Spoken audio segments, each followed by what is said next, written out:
My parents left a wrapped box on my doorstep with one chilling warning: do not make a scene. I watched their car speed away and opened the lid. What I saw inside nearly brought me to my knees. Trembling, I dialed 911. Minutes later, my husband stepped through the front door, saw two police officers in our foyer, and turned pale. "Please do not tell me they actually did it," he stammered. "My name is Fiona, and I am 33 years old. Before I continue this story, let me know where you are watching from in the comments below. Hit like and subscribe if you have ever felt betrayed by the people who were supposed to love you most." It was a crisp Tuesday morning in my quiet Chicago suburb.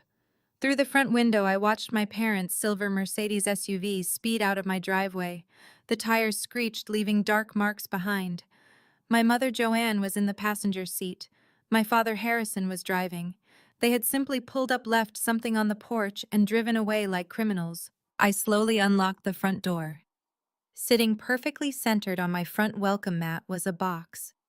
It was wrapped in heavy silver paper and tied with a navy blue silk ribbon. It looked exactly like the very expensive gifts my mother presented at charity galas. Tucked under the ribbon was a thick cream-colored card. I recognized my mother's elegant looping handwriting immediately. I pulled the card free and slowly read the words: "Do not make a scene. Transfer the gallery deed to your sister by Friday, or your client's financial data goes public." I stood frozen, staring at the words.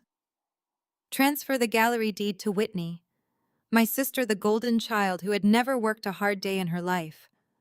For the past decade, I had poured my soul into building my luxury antiquities brokerage. I started it from a rented office with zero financial help from my family. Now my mother was casually demanding I sign it away. I picked up the heavy box, carried it inside, and walked straight to the kitchen island. My hands were steady. There were no tears. I had spent my childhood crying over my parents' favoritism toward Whitney. I had exhausted my tears years ago. Today I only felt a cold, burning clarity. I untied the navy ribbon and tore away the silver paper. I lifted the lid of the rigid cardboard box and looked inside. The contents were arranged with deliberate, cruel precision. First, I saw 3 black encrypted flash drives resting in a foam insert. They were the secure backup drives from my office vault. Those drives contained the confidential financial portfolios of my most elite clients.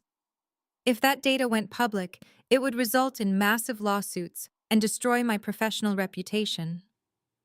My mother knew exactly where to strike to cause the most devastating damage. Next to the flash drives lay my actual blue passport. I kept it locked in a hidden drawer in my home office desk. The realization hit me like a physical blow. Someone had been inside my house. Someone who knew where I kept my personal documents. My parents had invaded my home. Beneath the passport and the drives lay a pile of shredded, yellowed parchment paper. Even in pieces, I recognized the heavy textured paper and the faded blue ink of the notary stamp.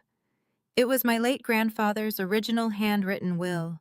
My grandfather was the only person in my family who truly saw me. He left me a private collection of antiquities that became the foundation of my business. My parents had been furious, believing all wealth should remain under my father's control to fund Whitney's failed ventures. The original will was proof that someone believed in my potential. My mother had shredded it. I stared at the shredded paper and encrypted drives. This was a calculated attack. They had stolen corporate secrets. They had destroyed personal documents.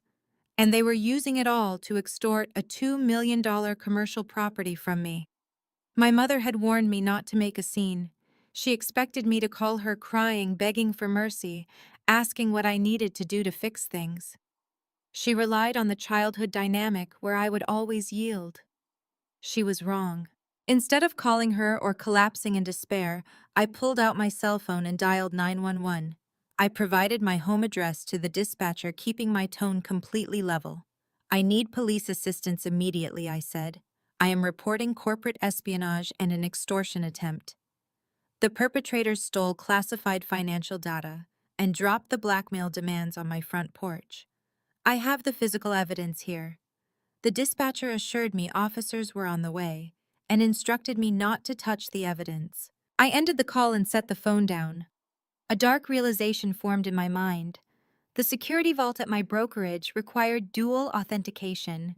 It needed a physical keycard and a digital passcode. My parents did not have access to either.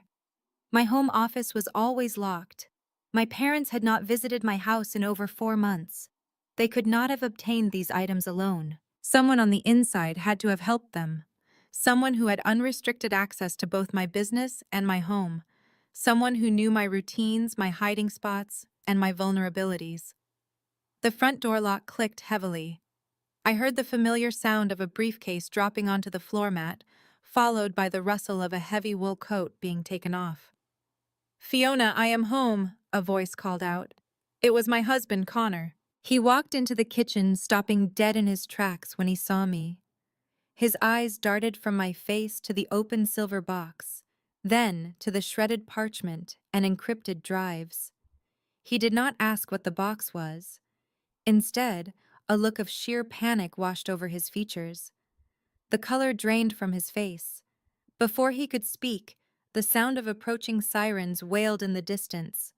Red and blue lights flashed through the large front windows, casting frantic shadows across the walls. Connor's gaze shifted to the flashing lights outside and then back to the evidence. He took a stumbling step backward, his hands shaking. "Please do not tell me they actually did it," he stammered, his voice barely more than a terrified whisper. The puzzle pieces snapped together. My parents had not acted alone.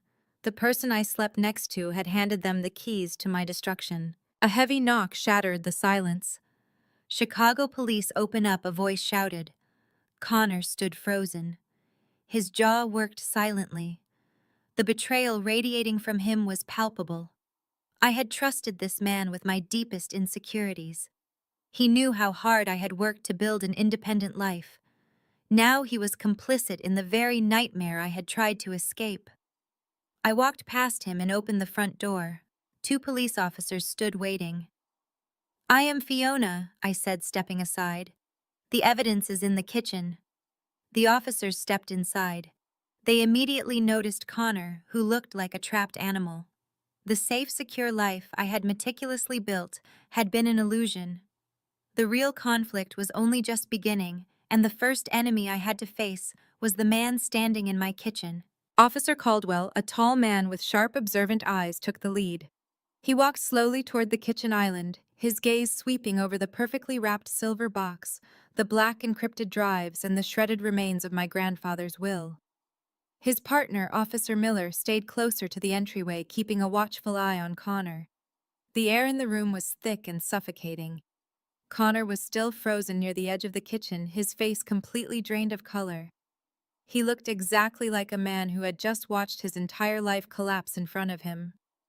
Caldwell pulled a small notepad and a pair of latex gloves from his uniform pockets.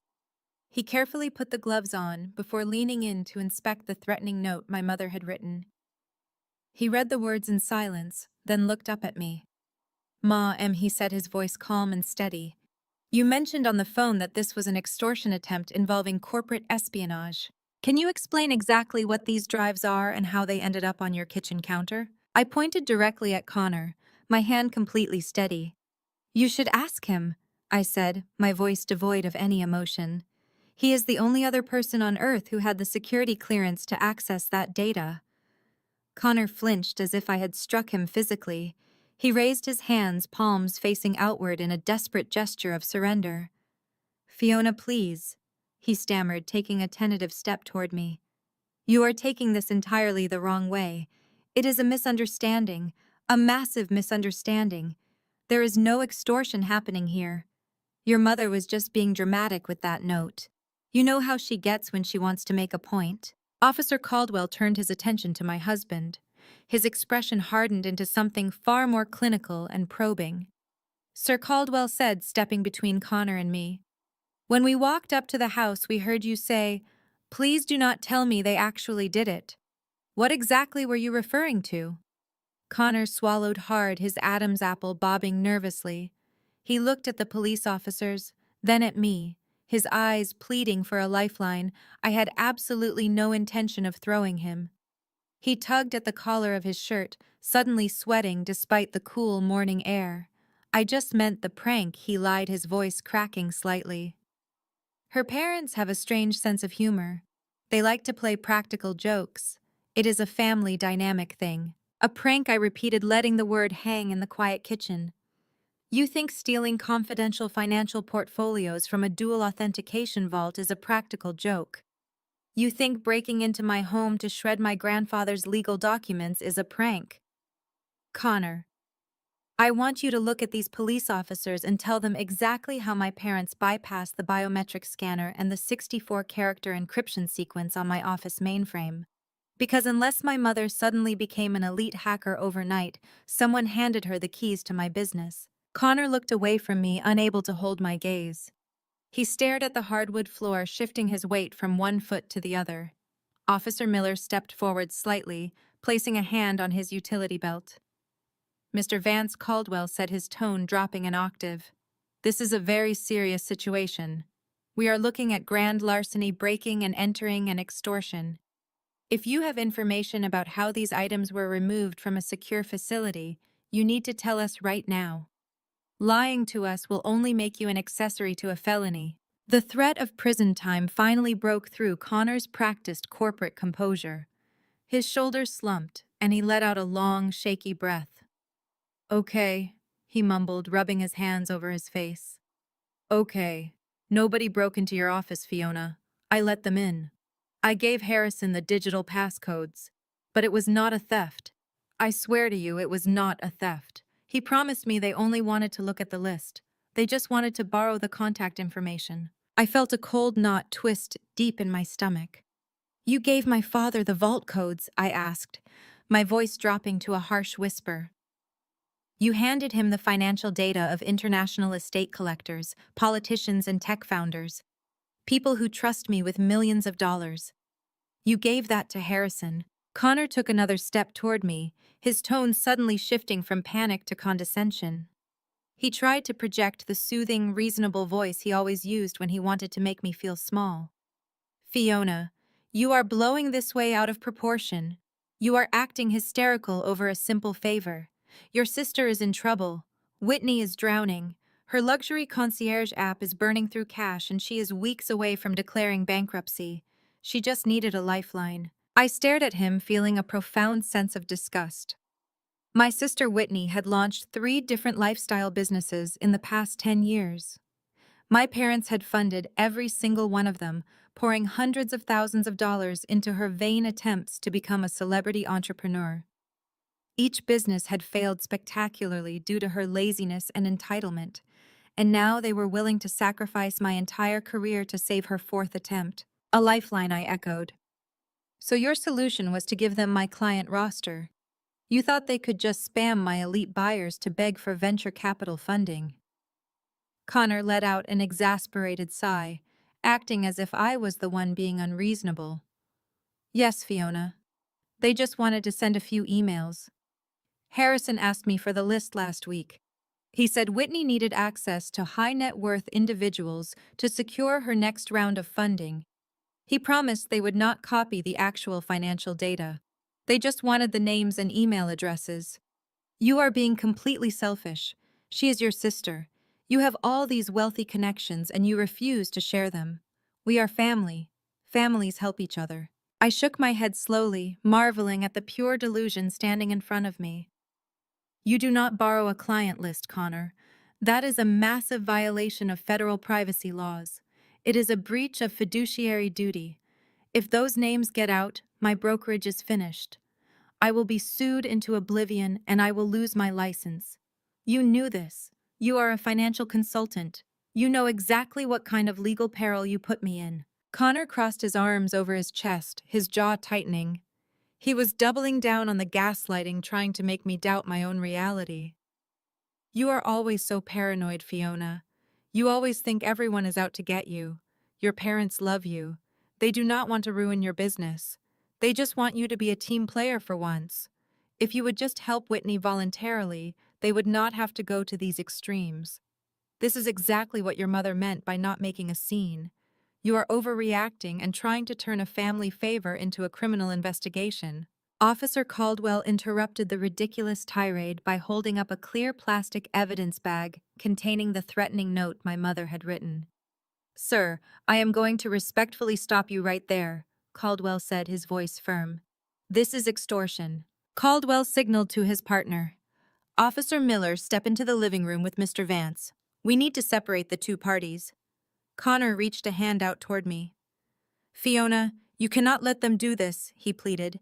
"Tell them this is just a family dispute." I looked at the man I had shared a bed with for 6 years and felt absolutely nothing. "Follow the officer, Connor," I said. "You wanted to help my family so badly. Now you get to explain exactly how you did it." Officer Miller guided a shaking Connor through the arched doorway, leaving me alone in the kitchen with Detective Caldwell. The detective clicked his pen.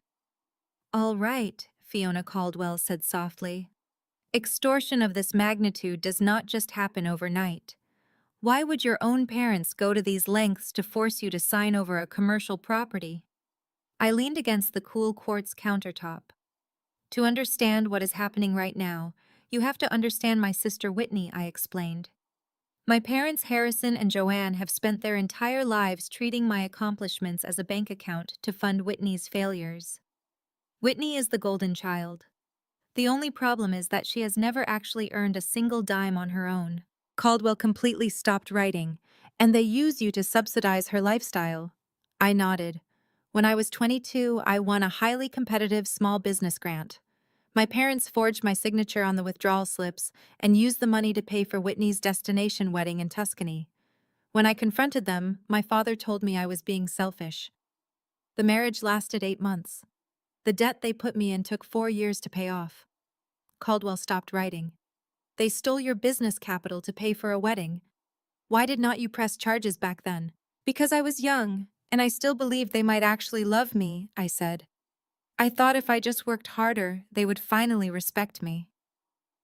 When our grandfather passed away, he bypassed my parents entirely. He left me his private collection of antiquities.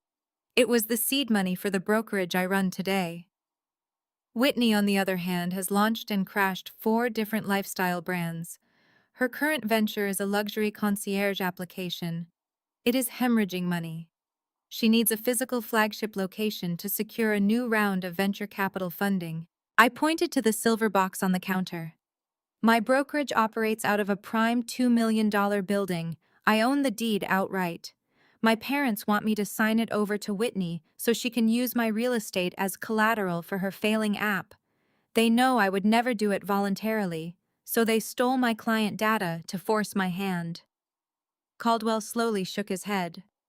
"Extorting your own child to fund a failing business venture.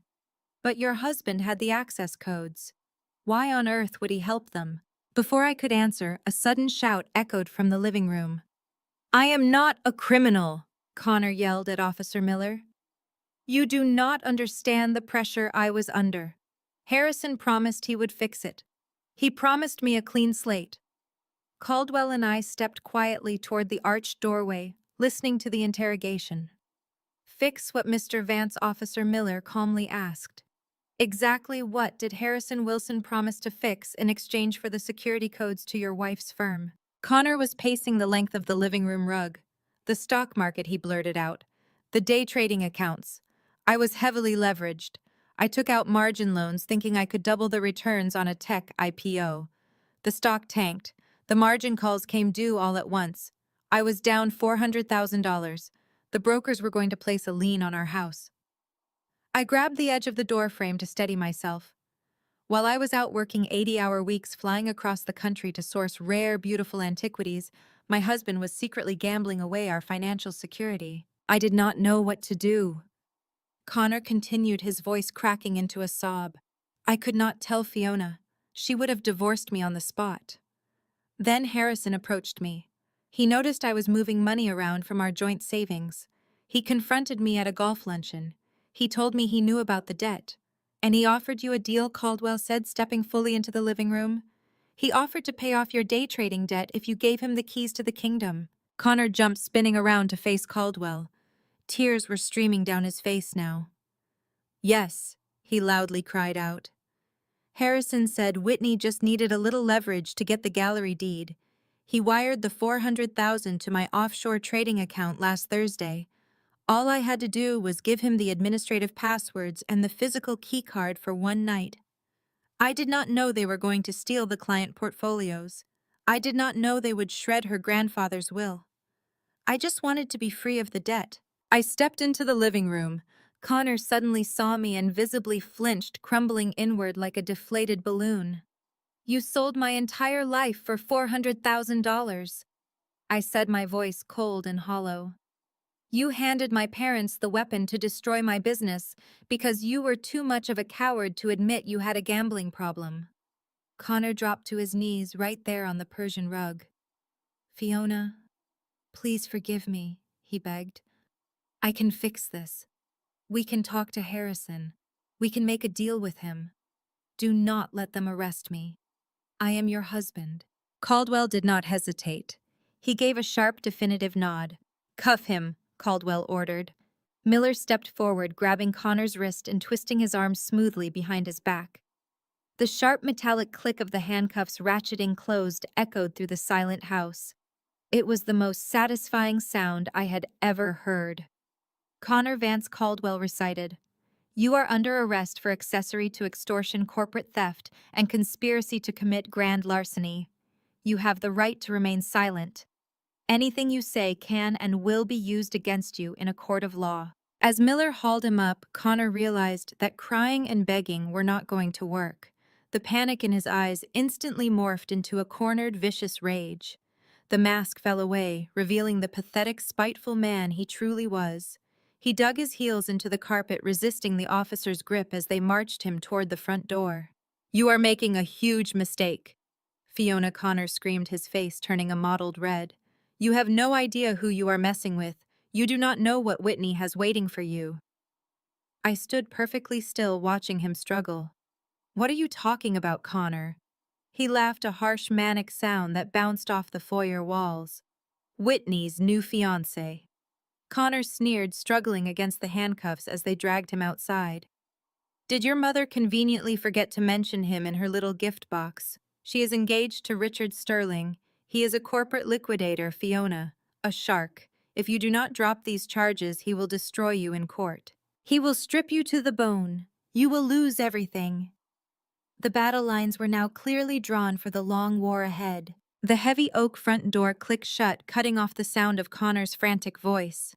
The sudden silence in my house was absolute and suffocating.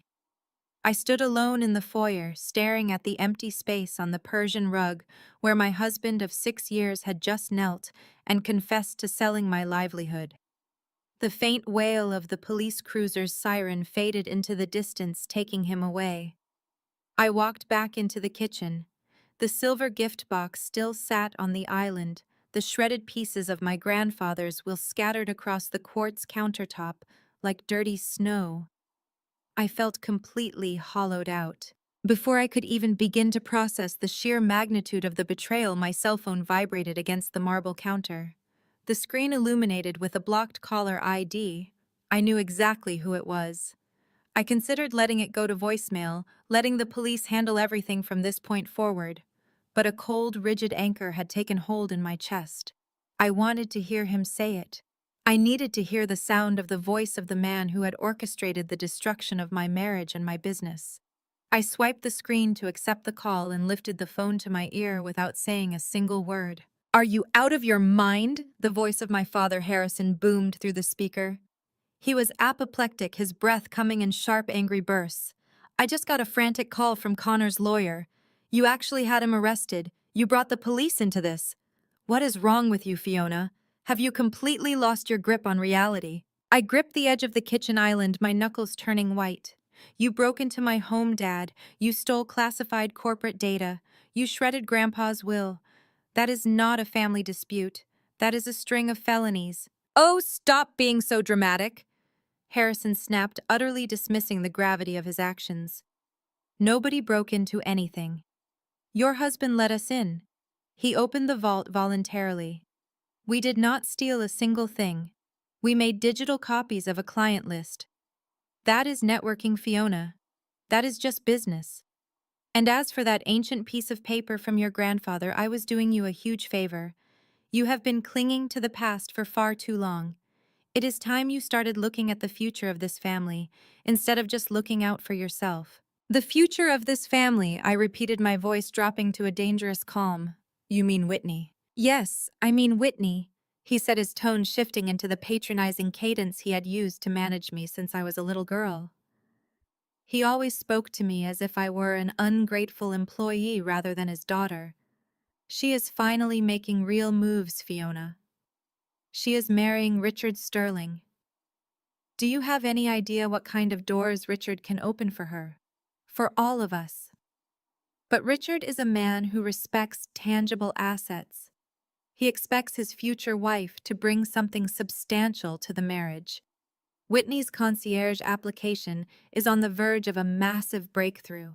She just needs the right optical presentation. She needs a flagship office in a premier location to host venture capitalists and show Richard she is a serious player. And you decided my gallery was the perfect sacrifice, I said, feeling the bile rise in my throat. Sacrifice, Harrison scoffed loudly. Let us be completely honest with each other for once, Fiona. You do not need a $2 million commercial property in the arts district to do what you do. You are a glorified pawn shop owner. You flip old vases and dusty paintings to bored rich people. You can do that from a rented warehouse in the suburbs. Whitney is building a technology empire. She needs that real estate.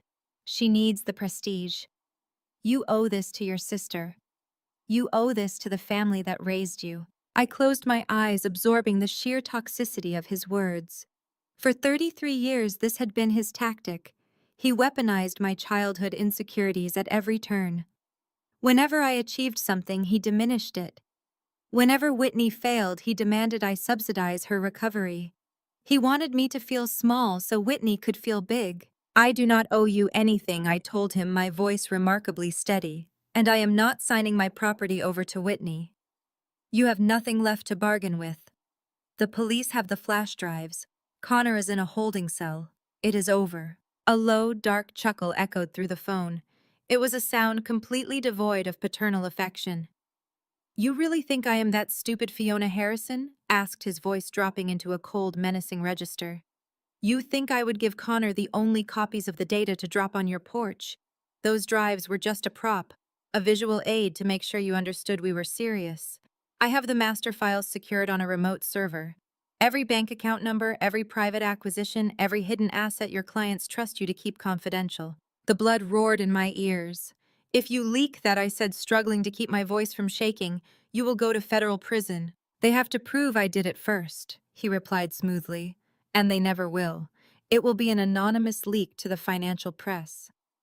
A massive data breach from an insecure, poorly managed antiquities brokerage. Your clients will sue you into bankruptcy. The state will strip your licenses. You will be ruined, Fiona. Destitute. And Connor will make sure you get absolutely nothing in the divorce. I stood frozen, the reality of his threats sinking into my bones. He had thought of everything. He had weaponized my entire existence. He was willing to scorch the earth and destroy his own daughter's life just to secure an office space for his favorite child. What do you want? I asked, though I already knew the answer. I want you to stop acting like a spoiled, jealous sister, Harrison demanded. I want you to call the police and tell them you made a mistake. Tell them Connor was authorized to take those drives. Then you are going to call your attorney and have the deed to the gallery transferred into a new holding company under Whitney's name. You have exactly 48 hours. 48 hours, I repeated numbly. We are hosting a charity dinner this Friday at the country club. Harrison said, his tone returning to a breezy conversational cadence, as if he were not actively blackmailing his own flesh and blood. You will bring the signed transfer papers to the dinner. You will hand them to Whitney, and you will smile, and you will congratulate her on her new flagship office. If you do not show up, or if you try to pull another stunt with the police, I will hit send on those files before the appetizers are served. Do you understand me, Fiona? I did not answer. The sheer audacity of his demands left me momentarily speechless. 48 hours, he repeated sharply. Leave the business to the adults. The line went dead. I lowered the phone, the dial tone ringing in the empty kitchen. I looked around at my beautiful home, the life I had built piece by piece, dollar by dollar, away from their toxic influence. They wanted to take it all and hand it to Whitney on a silver platter. They expected me to simply roll over and disappear into the background just like I always did when we were kids. I walked over to the kitchen island and picked up the thick cream-colored card my mother had written. Do not make a scene. My father believed he had me completely boxed in. He believed the threat of public ruin would paralyze me into submission. But he had fundamentally misunderstood the daughter he had spent a lifetime underestimating. I set the heavy cream-colored card down on the cold marble counter and slowly backed away from the center of the kitchen island. I did not pick up my phone to call Detective Caldwell and beg him to undo the damage. I did not call my corporate attorney to begin drafting property transfer documents to hand my life over to my sister. Instead, I walked over to the coffee maker and brewed a fresh pot, watching the morning sun climb higher over the Chicago skyline. The 48-hour clock my father had set was officially ticking, and I decided right then and there to just let it run. My silence was my definitive answer. I knew Harrison would not take my defiance lightly, but I severely underestimated the sheer speed and the viciously calculated nature of my mother's retaliation. I thought they would wait for the deadline to pass. I thought they would attack my business directly. I did not expect them to attack my sanity. It started the very next morning. I was sitting at the kitchen island, staring at the empty bar stool where my husband used to eat his breakfast when my cell phone buzzed. Then it buzzed again. And again. Within 30 seconds, a steady, continuous vibration rattled the device against the hard quartz countertop. I picked it up to see a massive flood of notifications pouring in from every social media platform I possessed. My cousin Sarah had tagged me in a public post. Then my Aunt Linda tagged me. Then a dozen other extended family members shared the exact same link. I tapped on the very first notification, and a video immediately began to play on my screen. It was my mother. Joanne was sitting on the plush cream-colored sofa in her formal living room, wearing a modest beige cardigan and absolutely no makeup. Her hair was purposefully unstyled and slightly disheveled. She looked directly into the camera lens and let out a broken, trembling sigh. To all our dear family and friends, she began, her voice catching perfectly on the second syllable. I am making this video today because we are in a state of absolute heartbreak and we desperately need your prayers. She paused to press a crumpled tissue to her eyes, wiping away tears that did not exist. As many of you know, my eldest daughter Fiona has been under a tremendous amount of stress lately.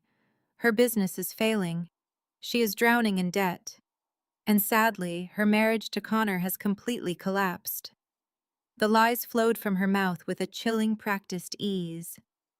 Joanne looked straight into the camera, acting the part of the devastated, weary matriarch to absolute perfection. The pressure has simply been too much for her fragile mind to bear. Joanne continued, her voice cracking into a heavy sob. Yesterday, Fiona suffered a severe psychiatric breakdown. She became completely unhinged and delusional. She actually called the police and falsely accused her own father of theft. She had her innocent husband arrested to cover up her own financial failures and erratic behavior. I sat completely frozen, listening to my mother weave a masterpiece of public manipulation. She did not just paint me as a liar, she painted me as a tragedy. She weaponized my privacy and weaponized the stigma of mental illness to protect her favorite child. We have tried absolutely everything to get Fiona the psychiatric help she so desperately needs, Joanne whispered, staring mournfully at the camera. We have begged her to seek treatment. But in her delusion, she has turned her paranoia against the very people who love her most. She is lashing out at her sister Whitney out of pure spite and deep-seated jealousy. Please, I beg of you, do not judge Fiona for the terrible, destructive things she is doing right now. She is sick. We only ask for your prayers that she finds her way back to reality. The video ended with my mother burying her face in her hands, sobbing quietly. I stared at the dark screen, my chest tight with a suffocating heavy weight. She had not just threatened my business, she had preemptively destroyed my credibility.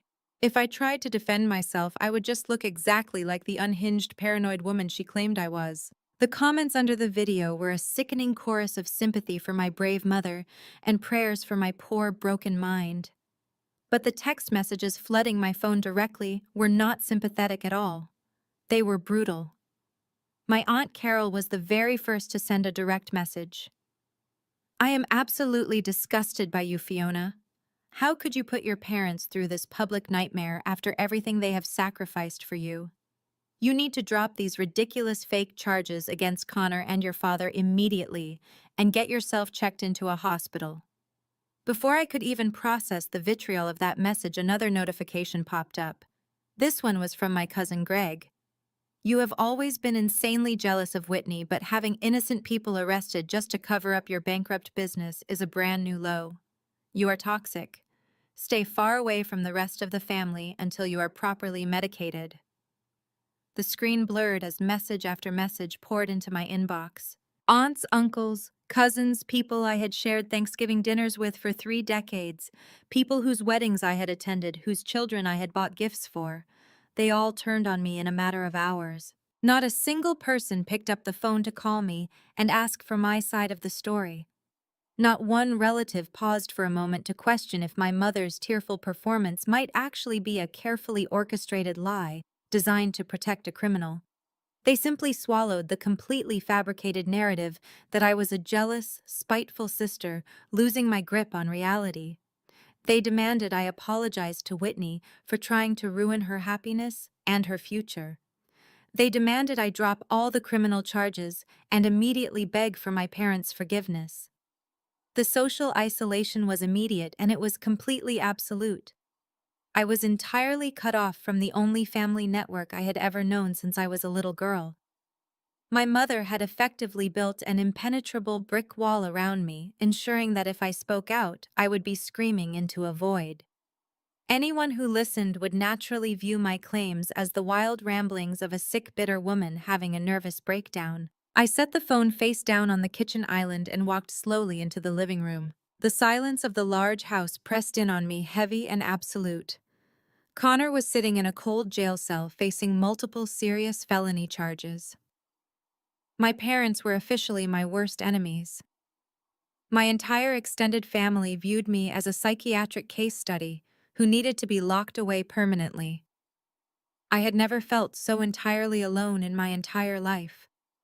They had successfully backed me into a dark corner, stripping away my support system piece by piece, until there was nothing left but me and the empty walls.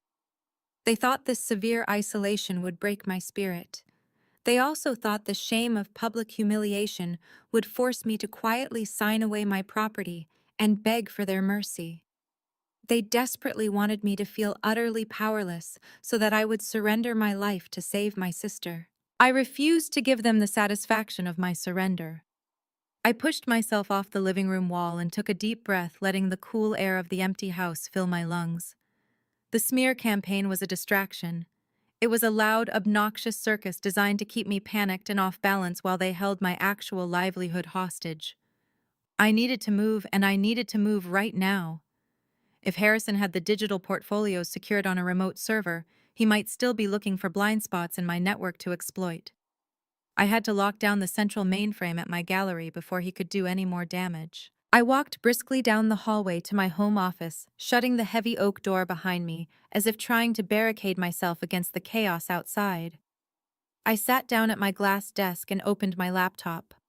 My hands were trembling slightly as I typed in my administrative password to connect to the gallery's secure virtual private network. The screen blinked, confirming the connection was established. I let out a small breath of relief. I still had a lifeline to my business. My first priority was to sever Connor's administrative access. He had held a secondary clearance level to help manage the accounting and payroll software.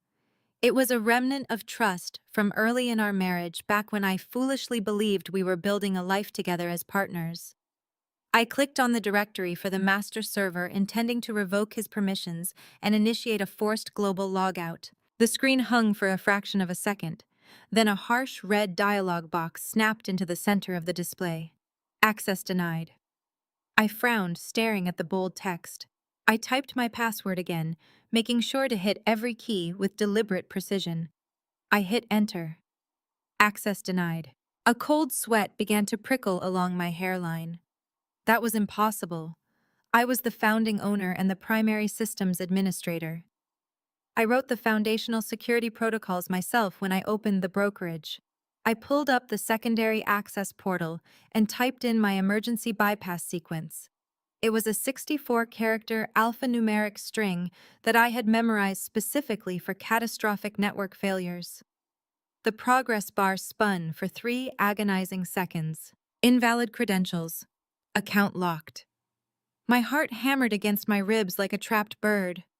The cold sweat turned into an icy wave that washed entirely over my body. I frantically clicked on the recovery link navigating to the back-end diagnostic log to see exactly what was rejecting my administrative override. The log loaded rendering lines of green text against a black background. I traced the most recent administrative changes. At 2 in the morning, while Connor was pacing the floor in our bedroom pretending to be anxious about a random work project, his credentials had been used to access the core root directory. But he had not just downloaded the client financial portfolios for my father. The diagnostic log showed a secondary transfer of administrative rights. Connor's account had granted full supreme master control to a brand new external user profile. And that external user had immediately changed every single firewall password, revoked my biometric clearance, and locked down the entire mainframe. I pushed my chair back from the desk, my breathing coming in shallow, ragged gasps. They had not just taken copies of my files. They had stolen the digital infrastructure of my entire company. The gallery was functionally paralyzed. I could not access my bank accounts. I could not process client payments. I could not even open the digital lockboxes that held the physical antiquities in the downtown vault. I was completely and utterly locked out of the business I had spent a decade building from nothing. The sheer scale of the betrayal threatened to pull me under. My husband, the man who kissed my forehead every morning and asked about my day, had sat in the dark and handed the keys to my kingdom over to my sister. He had watched me pour my blood and sweat into every single acquisition. He knew how hard I fought to earn the trust of elite international collectors who demanded absolute discretion. He knew that this brokerage was not just a job to me, it was my sanctuary. It was the only thing in my life that belonged entirely to me, untouched by my parents' manipulation. And Connor had traded it away to cover his own pathetic gambling debts. I stared at the blinking cursor on the locked screen, feeling a profound sense of vertigo. I was trapped. Harrison had the client list to blackmail me, and now Whitney had the master keys to hold the physical gallery hostage. They had planned this with terrifying precision. They knew exactly how to isolate me digitally and socially, leaving me with absolutely no avenue for escape or retaliation. The silence of my home office was broken by the sharp chime of my cell phone resting on the glass desk. I flinched at the sound. I stared at the device, watching the screen light up with a new text message. I did not want to look. I wanted to throw the phone against the wall and shatter it into 100 pieces. But the dread sitting heavy in my stomach demanded I read it. I reached out and picked up the phone. The message was from Whitney. "TikTok sis." I read the 3 words and felt a fresh wave of nausea hit me. I opened the message thread.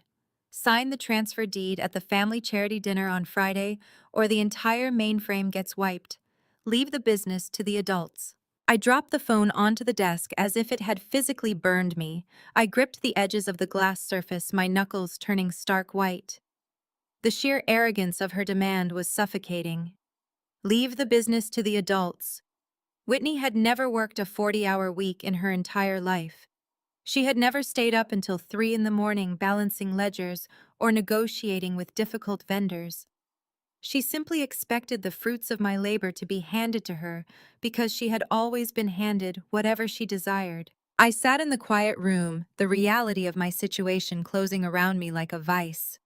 I was completely boxed in from every conceivable angle.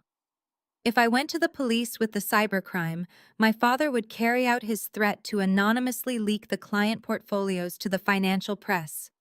My reputation would be destroyed, my licenses revoked, and I would be sued into oblivion by furious wealthy collectors.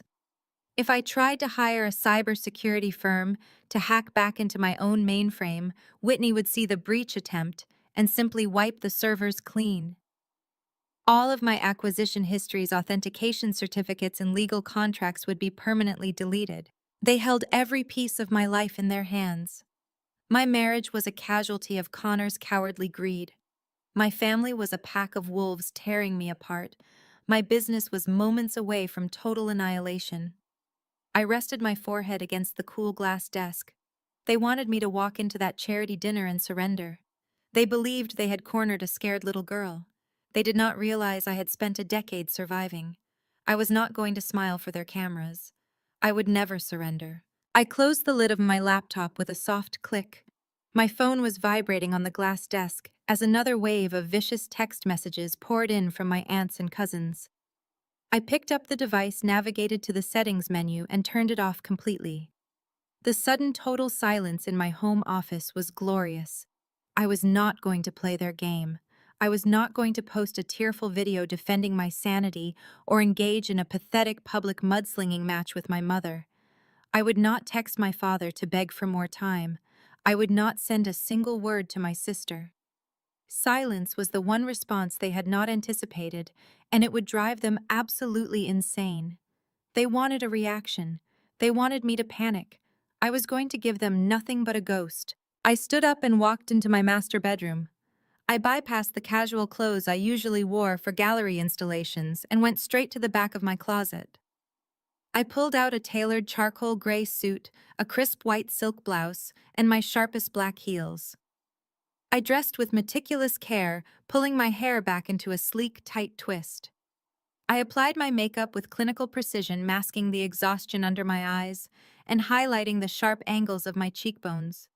When I looked in the full-length mirror, I did not see the hysterical, broken woman my mother had just described to the world. I saw a woman preparing to dismantle her enemies piece by piece. I grabbed my leather briefcase and walked out of the house, locking the heavy oak door behind me. I drove downtown, navigating the bustling city streets with complete focus. My destination was a towering glass and steel skyscraper in the heart of the financial district. It housed the offices of Sterling and Associates, one of the most ruthless corporate law firms in the state. The senior partner, Marcus Sterling, had represented my brokerage for the past 5 years. He was a shark in a $3,000 suit, a man who specialized in hostile takeovers and corporate defense. He also happened to be the uncle of Richard Sterling, the very man my sister was currently engaged to. It was a detail my parents had completely overlooked when they decided to threaten me with Richard's name. They assumed I was just a naive shop owner, completely disconnected from the heavy hitters of the corporate world. They had no idea I had been paying Marcus Sterling a substantial retainer for half a decade. I stepped off the elevator onto the 60th floor. The receptionist recognized me immediately and ushered me straight back to Marcus's corner office. Marcus was standing by the floor-to-ceiling windows, looking out over the city skyline. He turned as I walked in, his sharp gray eyes instantly assessing my rigid posture. "Fiona," he said, gesturing to the leather chairs positioned in front of his massive mahogany desk. "Sit down. You look like you are about to declare a corporate war." "I am," I replied, taking the seat and placing my briefcase on my lap. "I need to invoke every single defensive protocol we have established for the brokerage." Marcus sat down across from me. "Tell me exactly what happened," he instructed. I opened my briefcase and pulled out a thick manila folder. I slid the printed photographs across the polished wood surface. The first image was a clear picture of the extortion note my mother had left on my kitchen island. The second was a photo of the shredded remains of my grandfather's will. The third and fourth images were printed screenshots of the digital lockout warnings from my home office computer, showing that the master administrative passwords to my gallery's mainframe had been altered by an external user. Marcus leaned forward, picking up the photographs one by one. His expression remained completely stoic, but his eyes narrowed as he read the extortion note. He set the papers down and looked at me. "This is extortion, grand larceny, and corporate espionage." He stated, his voice devoid of any emotion. "Who executed the digital lockout?" My sister Whitney, I answered smoothly. With the help of my parents Harrison and Joanne, they used my husband Connor to physically bypass the biometric locks at the gallery and steal the primary hard drives containing my elite client financial portfolios. Connor confessed to everything this morning. The police have already arrested him. My father just gave me a 48-hour ultimatum.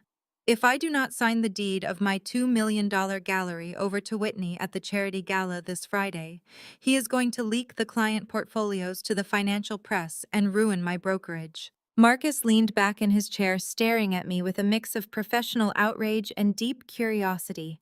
They stole your client data and locked you out of your own mainframe to blackmail you out of your real estate, he summarized. Fiona, this is a catastrophic breach. If they leak those portfolios, your clients will tear you apart in civil court.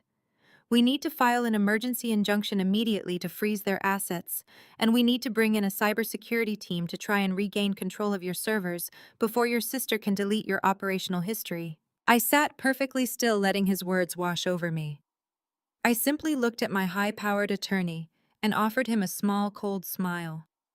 Marcus, I said, my voice dropping to a calm, measured register. You do not need to call a cybersecurity team, and we are not going to file an emergency injunction. Not yet. He frowned, clearly taken aback by my lack of panic. Fiona, you are completely locked out of your business. Your sister holds the administrative keys. They have your data. You are entirely boxed in. No, I am not, I replied. I leaned forward, resting my elbows on his desk. I suspected Connor was compromised 7 months ago. Marcus froze. You knew about this. I knew Connor was a liability, I clarified. 7 months ago, I noticed strange discrepancies in his personal financial accounts. Small amounts of money were moving from our joint savings into offshore day trading platforms. I hired a private forensic accountant to quietly track his activity. I watched him leverage margin loans to chase volatile tech stocks. I watched him lose $400,000 in the span of 3 weeks. I knew he was drowning in debt, and I knew he was far too proud and far too cowardly to ever confess it to me. I knew that a man backed into a corner with $500,000 in hidden debt would eventually look for a way out. I knew he had secondary clearance to my gallery's basic accounting software. So I prepared for the worst-case scenario. Marcus stared at me, his gray eyes widening slightly as the pieces began to click into place. What exactly did you do to prepare Fiona? 5 months ago, I told him, keeping my tone completely conversational. I physically separated the entire gallery's network. I hired an independent tech firm to build a completely new encrypted mainframe. I safely migrated every single genuine client portfolio onto that brand new secure operational server. I am the only person alive who holds the biometric keys to access those specific hidden legal files. Marcus sat in absolute silence for a long moment. The faint hum of the city traffic 60 floors below was the only sound in the expansive office. He slowly steepled his fingers, resting his chin against them, as his sharp gray eyes searched my face. He was looking for any crack in my composure, any sign that I was bluffing or exaggerating the extent of my contingency plan. When he found nothing but cold, hard certainty, a slow, genuine smile spread across his face. It was the smile of a predator who had just realized his client was holding a loaded gun under the table. You built a ghost server, he said, his voice laced with a mixture of professional respect and sheer disbelief. You essentially let your husband break into an empty house. Not completely empty, I corrected him, smoothing a microscopic wrinkle from my charcoal gray skirt. If Connor had logged in and found absolutely nothing, he would have panicked and alerted my father immediately. They would have known I was onto them. So I left the old architecture intact. I populated the legacy server with dummy files. I spent weeks personally typing out those documents. I created hundreds of realistic-looking portfolios, complete with fake client names, randomly generated offshore account numbers, and entirely fabricated acquisition histories for artifacts that do not even exist. I even threw in a few slightly embarrassing but entirely legal accounting errors just to make the financial records look authentic. It was enough data to look like a gold mine to a desperate man trying to clear his gambling debts, but it is completely legally and financially worthless. Marcus let out a low whistle, shaking his head. He leaned forward, picking up the printed screenshot of the lockout warning again. So when your sister Whitney changed the master passwords and locked you out of the system, she was essentially locking the doors to a burning building after all the valuables had already been removed. Exactly, I said. They think they have a knife to my throat. They believe they hold the power to completely destroy my reputation by leaking those files to the press. But if my father actually attempts to release those portfolios, he will be handing the financial authorities a massive stack of meaningless digital garbage. Marcus set the paper down and steepled his fingers once more. The implications of this are staggering, Fiona. Your father has committed federal extortion based on stolen property that does not actually exist in the way he believes it does. Your husband has committed corporate espionage and cyber theft. Your sister is an accessory to all of it. We have them dead to rights on multiple felony charges. I know I said keeping my voice perfectly level, but I do not just want to file a police report, Marcus. A quiet arrest sweeps this under the rug. My parents have spent their entire lives sweeping their ugly behavior under the rug, using their wealth and their social standing to avoid any real consequences. If we just hand this over to the authorities, my mother will spin a narrative about a misunderstanding. My father will hire a team of expensive defense attorneys to drag it out in court for years. They will paint me as the vindictive daughter trying to ruin them over a simple family dispute. I want them to face a consequence they cannot buy their way out of. I want them to expose themselves. Marcus leaned back in his leather chair, studying me with a renewed intensity. He understood exactly what I was asking for. You want to execute the trap at the family charity dinner this Friday, he said, stating it as a fact rather than a question. Yes, I replied. My mother has spent the last 48 hours parading her fake grief all over social media, telling everyone who will listen that her eldest daughter has lost her mind. She has invited every major socialite politician and business leader in the city to this charity gala. It is her crowning event of the season. She wants me to show up broken and humiliated and sign away my life's work in the middle of her precious party to save myself from total ruin. She expects me to quietly hand the keys to Whitney while she smiles for the cameras. And what exactly do you want to hand them instead? Marcus asked, a dangerous glint appearing in his eyes. I reached into my leather briefcase and placed a blank legal pad and a silver pen on the desk between us. A transfer package, I said, but not a forged deed and not a confession hidden behind misleading language. I want a document that uses the public trade name of my gallery on the cover page while legally transferring only the legacy holding company they have already seized. The real building authentic inventory, international licenses, and genuine client records must remain completely outside the transaction. Marcus pulled the pad closer. And Whitney must sign as the acquiring party. Yes, my signature alone will not be enough. She must personally acknowledge that she is accepting control of the legacy entity, its accounts, its servers, and every obligation attached to it. Marcus studied my face. You said the old system contains fabricated client portfolios. Does it contain anything else? That was the one detail I had deliberately saved for last. The legacy system is not clean, I said. The dummy portfolios are harmless, but Connor used the old corporate credentials to conceal something very real. Marcus slowly set down his pen. What did he do? When my forensic accountant began tracing the money disappearing from our joint accounts, she found more than margin loans. Connor had opened a series of high-interest credit facilities through offshore lenders. He used the gallery's former operating company as the named borrower and forged my electronic authorization on several corporate guarantees. By the time I discovered the full structure, the legacy entity was carrying $1.5 million in toxic debt. Marcus stared at me. You never reported the forged guarantees? Not immediately, I replied. Reporting them would have alerted Connor that I was investigating him. Instead, I froze every legitimate account, moved the real business into the new holding company, and placed the disputed loans under continuous legal review. The lenders were notified that the guarantees were being challenged, but the old entity remained technically responsible until a court ruled otherwise. Connor believed the debt was still hidden.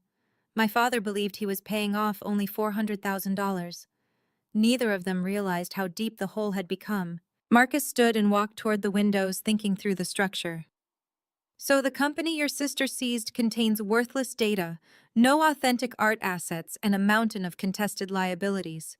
Exactly. And your father wants a signed transfer at the gala because Whitney's investors need proof that she controls the gallery. I nodded. They do not merely want access to the server. They need a legal acquisition they can display to the venture capital firm. Marcus turned back toward me.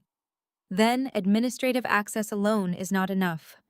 Changing a password does not make someone personally liable for corporate debt. Whitney must sign an acceptance document. It must clearly identify the legacy entity, acknowledge immediate control of its systems, and state that she accepts its existing contractual obligations. If she signs only as the recipient of real estate, she may later claim she knew nothing about the company attached to it. That is why I came to you, I said. Marcus returned to his desk and began writing. The cover page can use the gallery's familiar public name, he said. Your family will see exactly what they expect to see, but the legal schedule will identify the transferred asset by its correct corporate registration number. That entity owns the compromised server and the dummy records. It does not own your downtown building, your genuine collection, or the new secure holding company. He drew a line across the pad and added several notes beneath it. Whitney will need to sign twice.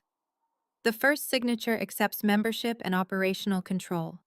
The second acknowledges the attached schedules, including all disputed debts, pending claims, and digital assets. Harrison should sign as transaction sponsor and guarantor if he insists on presenting the acquisition to her investors. A cold satisfaction settled through me. He will insist. He wants everyone to believe he rescued Whitney by handing her my company. Then let his arrogance create the paper trail, Marcus said. But the document cannot falsely state that they committed a crime. We already have independent evidence of the crime. The purpose of this agreement is to prove what entity they knowingly chose to control after stealing its access credentials. He was right. I did not need to trick them into confessing through a paragraph they had never read. I needed them to place their own signatures beneath an accurate description of the company they were so desperate to possess. We will also need an independent notary, Marcus continued. Someone who can verify the identities, the sequence of signatures, and whether each party claimed to understand the transaction. My father will bring one of his own people. I do not want one of his people. I will arrange for Evelyn Shaw, a mobile notary used by our firm, to be present at the country club under the pretext of closing an urgent commercial transaction. She will remain neutral. She will ask every signer whether they are acting voluntarily and whether they had an opportunity to review the schedules. Whitney will say yes without reading them, I said. That will be her choice, Marcus replied. We are not going to prevent her from reading anything. We are going to give her every opportunity to perform basic due diligence. He looked down at the screenshots of the lockout warnings. Do you have evidence that Whitney personally took control of the server? She texted me from her own phone, I said. She threatened to wipe the entire mainframe unless I transferred the gallery.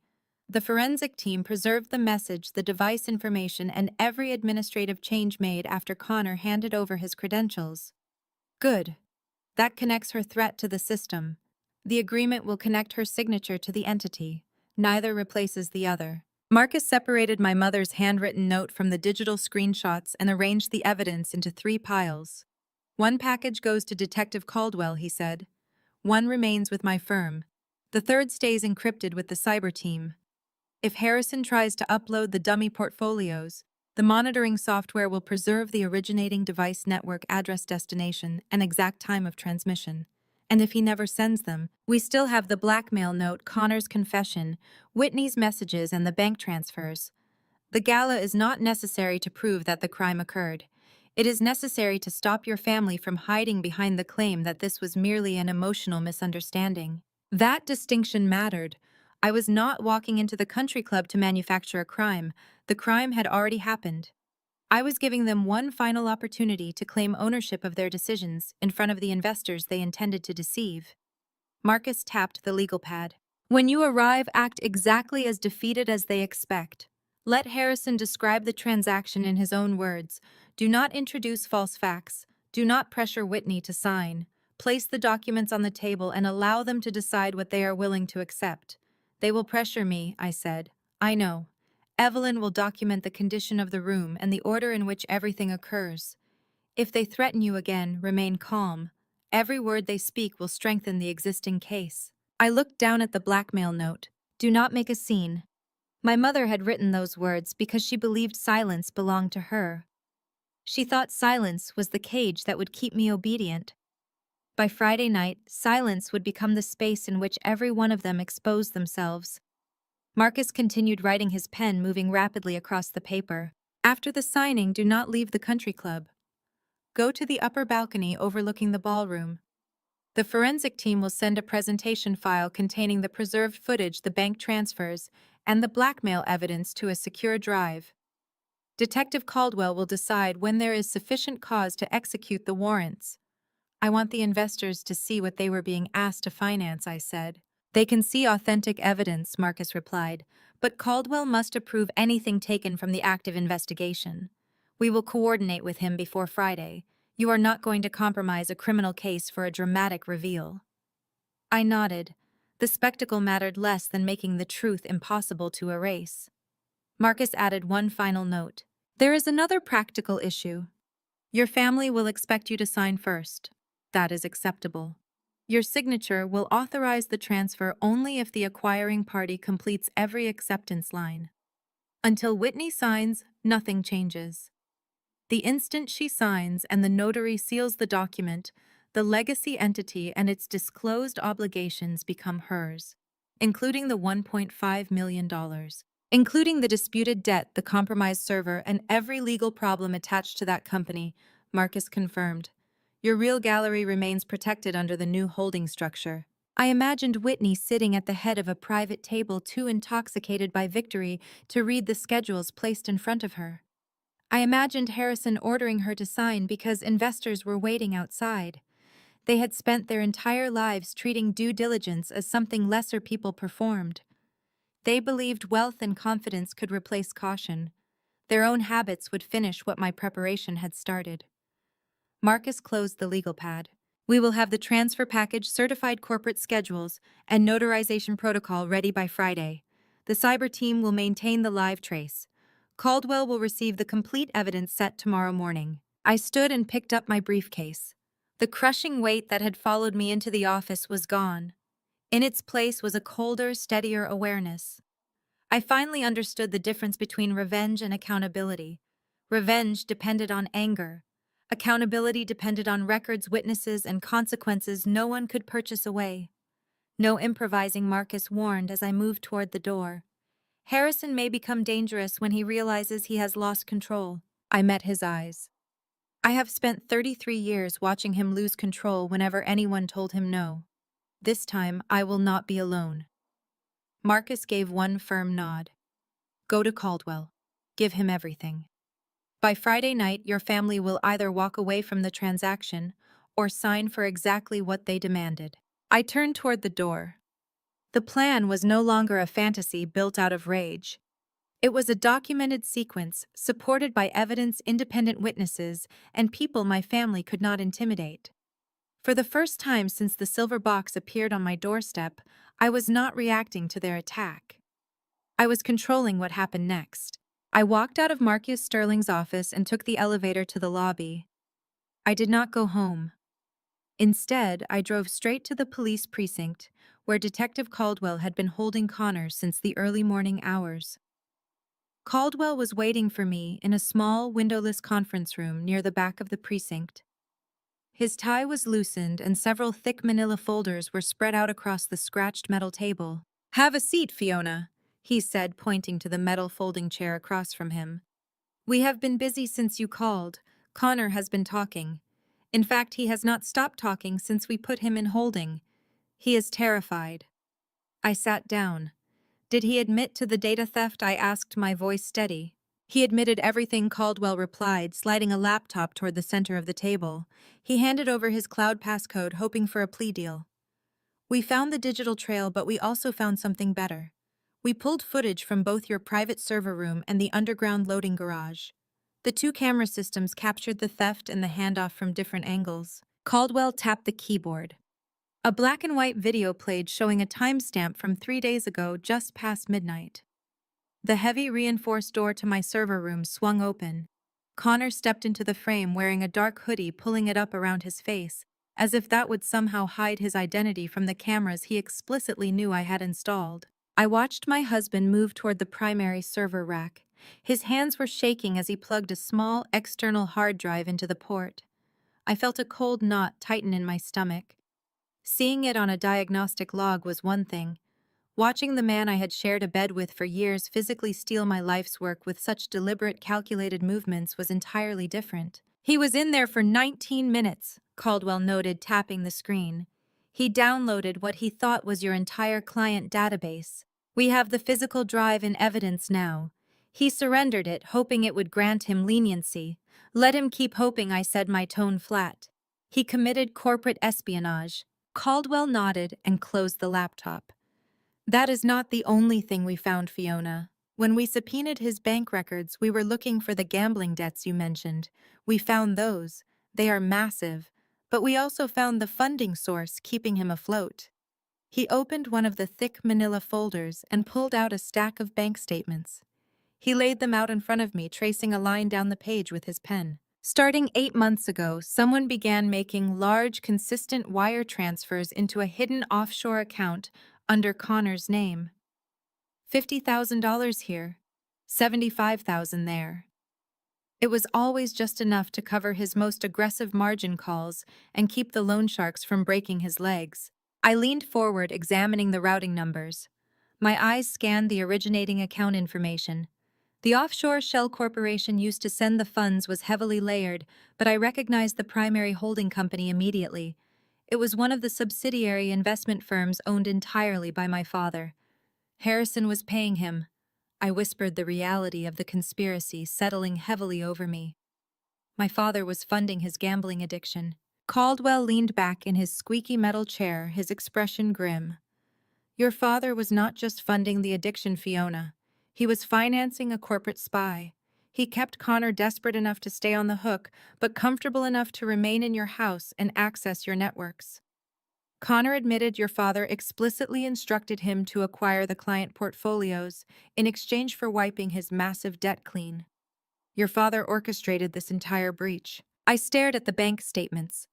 Harrison had essentially purchased my husband. He weaponized Connor's weakness, turning my marriage into a Trojan horse. The sheer calculated malice took my breath away. This was a long-term strategic operation designed to dismantle me from the inside out. My father paid for the destruction of my life. We have the wire transfers, Caldwell stated firmly. We have the security footage. We have Connor's full signed confession implicating your father and your sister. The district attorney is already reviewing the files. We can move forward with arrest warrants for Harrison and Whitney by the end of the week. I looked up at the detective, feeling that same icy calm I had experienced in Marcus Sterling's office. Do not arrest them yet, detective. If you arrest them now, my mother will claim they are victims of a misunderstanding. She will use her money and her influence to paint me as a vindictive liar. I need them to publicly incriminate themselves. I need them to claim ownership of the theft in front of the very people they are trying to impress. Caldwell raised an eyebrow. You are playing a very dangerous game, Fiona. I am finishing the game they started, I corrected him. I stood up and thanked him for his work, assuring him I would be in touch on Friday night. I drove back to my house. The next 2 days were a blur of intense preparation. I spent hours on secure conference calls with Marcus, refining the property transfer deed. We pored over every single line, ensuring the trap was completely invisible to the naked eye. By Thursday evening, Marcus had finalized the transfer package exactly as planned. The cover page used the gallery's public trade name while the attached schedules transferred only the legacy holding company, the compromised server, and its disclosed liabilities. The agreement would become effective only after Whitney signed the acquisition and assumption clauses in front of the independent notary. On Thursday evening, I sat alone at my kitchen island. The custom legal documents were printed and resting securely in my leather briefcase. The forensic cyber team was on standby, waiting for my father's inevitable data transfer attempt. The police were holding Connor and waiting for my signal to execute the warrants. Everything was perfectly aligned. I picked up my cell phone and turned it back on. The screen immediately lit up with dozens of missed calls and vicious text messages from my extended family. They were still demanding I apologize, still calling me crazy, still threatening me with total isolation. I ignored all of them. I opened the family group chat. The thread included my mother, my father Whitney, and several of my aunts and uncles. I took a breath. I needed to play the part of the broken, defeated daughter one last time. I needed them to believe their psychological warfare had worked perfectly. I typed the message with deliberate care, ensuring the tone conveyed absolute surrender. I don't want to fight anymore. I'll bring the signed gallery transfer papers to the charity dinner on Friday. You win. I finally hit the send button. I set my phone face down on the cold quartz countertop and walked away. The trap was set, and the wolves were waiting. Friday evening brought a biting wind sweeping off Lake Michigan, but the atmosphere outside the Oak Brook Country Club was entirely insulated from the chill. A line of valet attendants in crisp uniforms hurried to open the doors of idling luxury vehicles. The grand stone facade of the clubhouse was bathed in golden uplighting, casting long dramatic shadows across the manicured lawns. This was my mother's crowning social achievement of the season. The annual charity gala was an event designed exclusively to showcase our family's supposed generosity and impeccable social standing. But I knew the ugly truth hiding beneath the crystal chandeliers and the imported floral arrangements. This extravagant party was secretly being bankrolled by the venture capital firm Whitney was currently courting. She was using my stolen gallery property, the assets she thought she had successfully seized, as the primary collateral to secure her preliminary funding. They were drinking champagne and eating imported caviar on my dime. Usually for an event like this, I would wear a tailored designer gown, my hair perfectly styled, and my posture radiating absolute authority. Tonight, I had deliberately orchestrated a much different look. I wore a plain black dress that was slightly out of season and noticeably wrinkled at the hem. I had practiced stooping my shoulders, letting my head hang to project the image of a woman utterly crushed by the weight of her own failure. I clutched my battered leather briefcase to my chest. I needed them to look at me and see exactly what they expected to see: a defeated scapegoat crawling back to her masters to surrender. The heavy oak doors were pulled open for me, and I stepped into the sprawling grand ballroom. A string quartet played softly from a raised dais in the corner, while hundreds of Chicago's wealthiest elites mingled in their tuxedos and diamond necklaces. The room buzzed with the low hum of money and privilege. I walked slowly, keeping my eyes cast downward, allowing the chaotic noise of the party to wash over me. I felt the familiar weight of the legal documents sitting inside my briefcase. I barely made it 10 steps past the coat check before the trap was sprung. "Fiona, darling, you actually came." The voice sliced through the elegant noise of the ballroom like a polished blade. I stopped and looked up. My mother Joanne was gliding toward me through the crowd.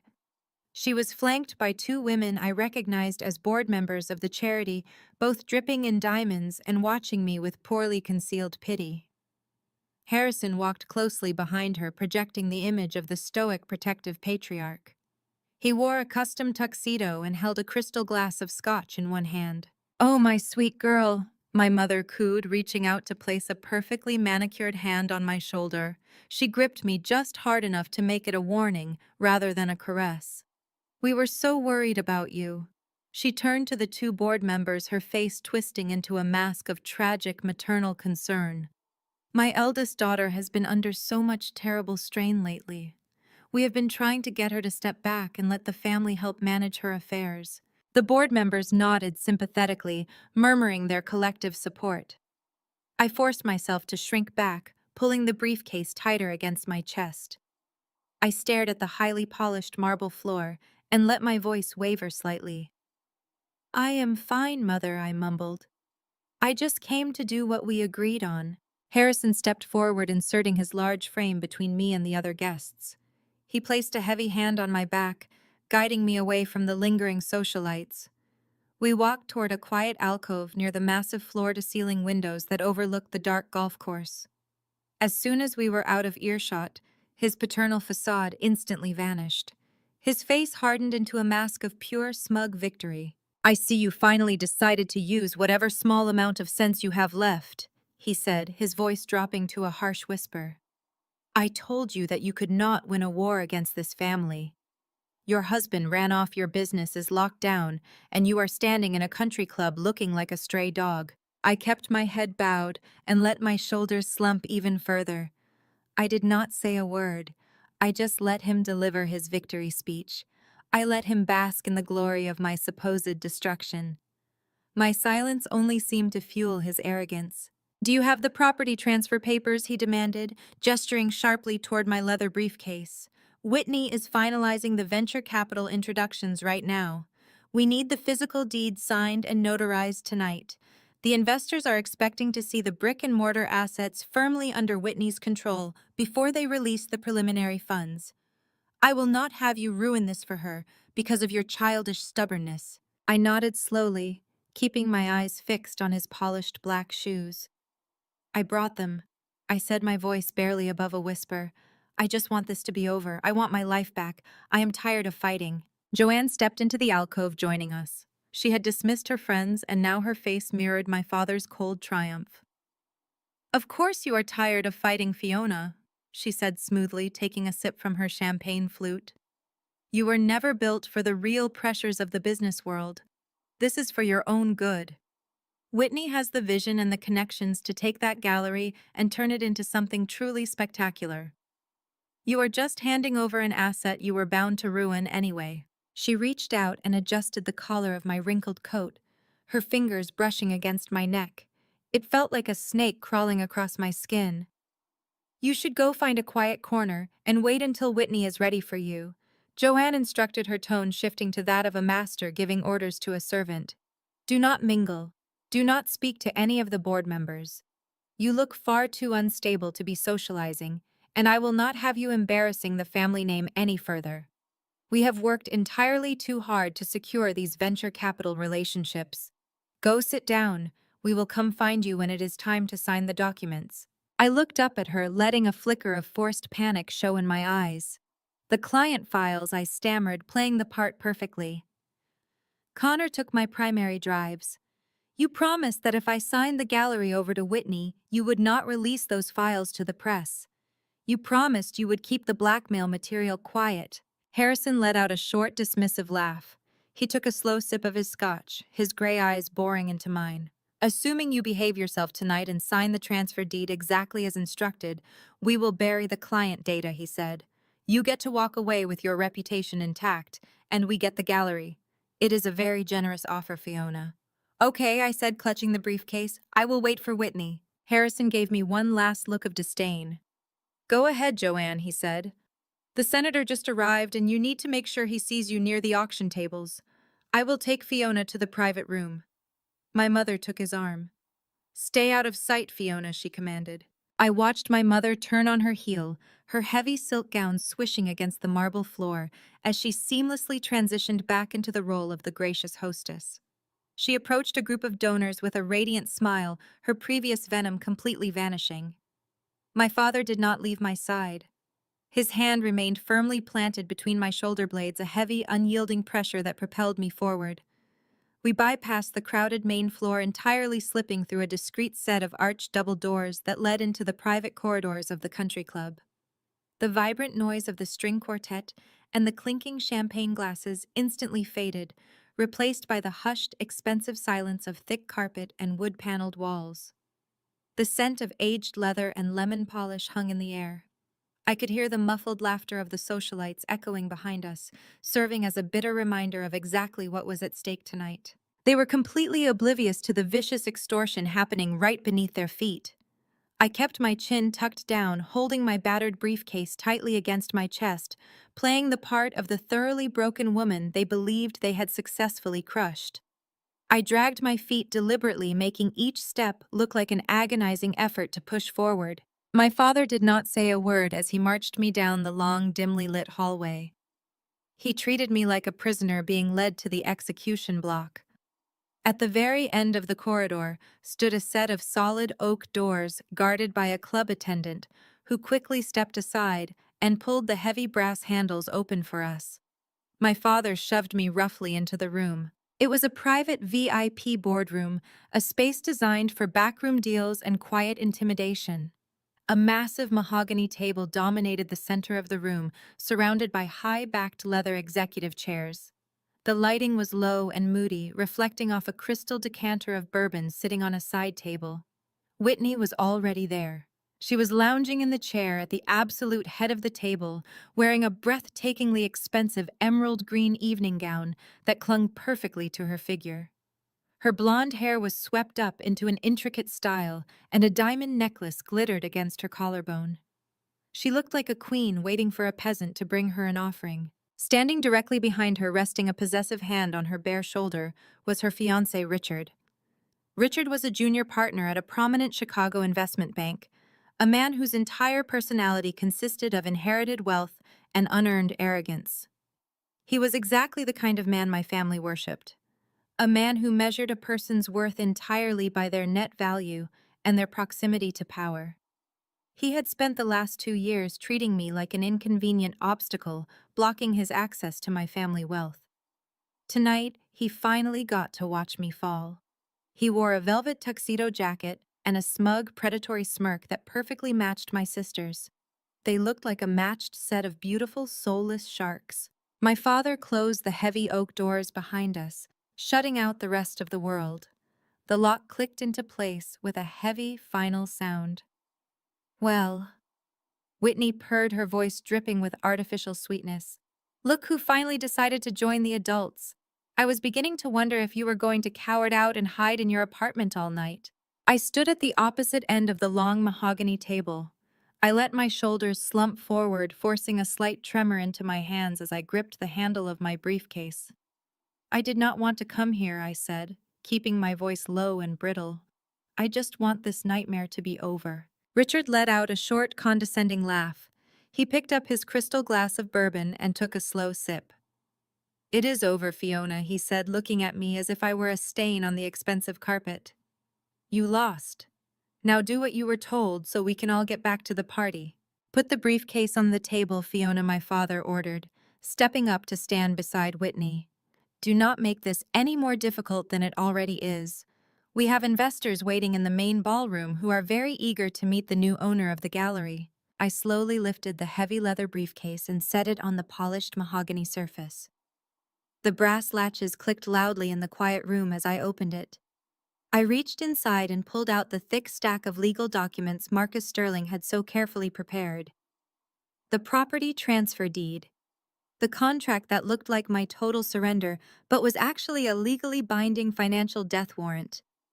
I slid the thick stack of paper across the smooth wood. Whitney snatched the documents eagerly, her manicured fingernails scraping against the table. She flipped past the cover page, her eyes scanning the standard boilerplate language that transferred the physical real estate and the operating licenses into her name. She did not bother to read the fine print. She did not look at the dense liability clauses buried in the fourth section.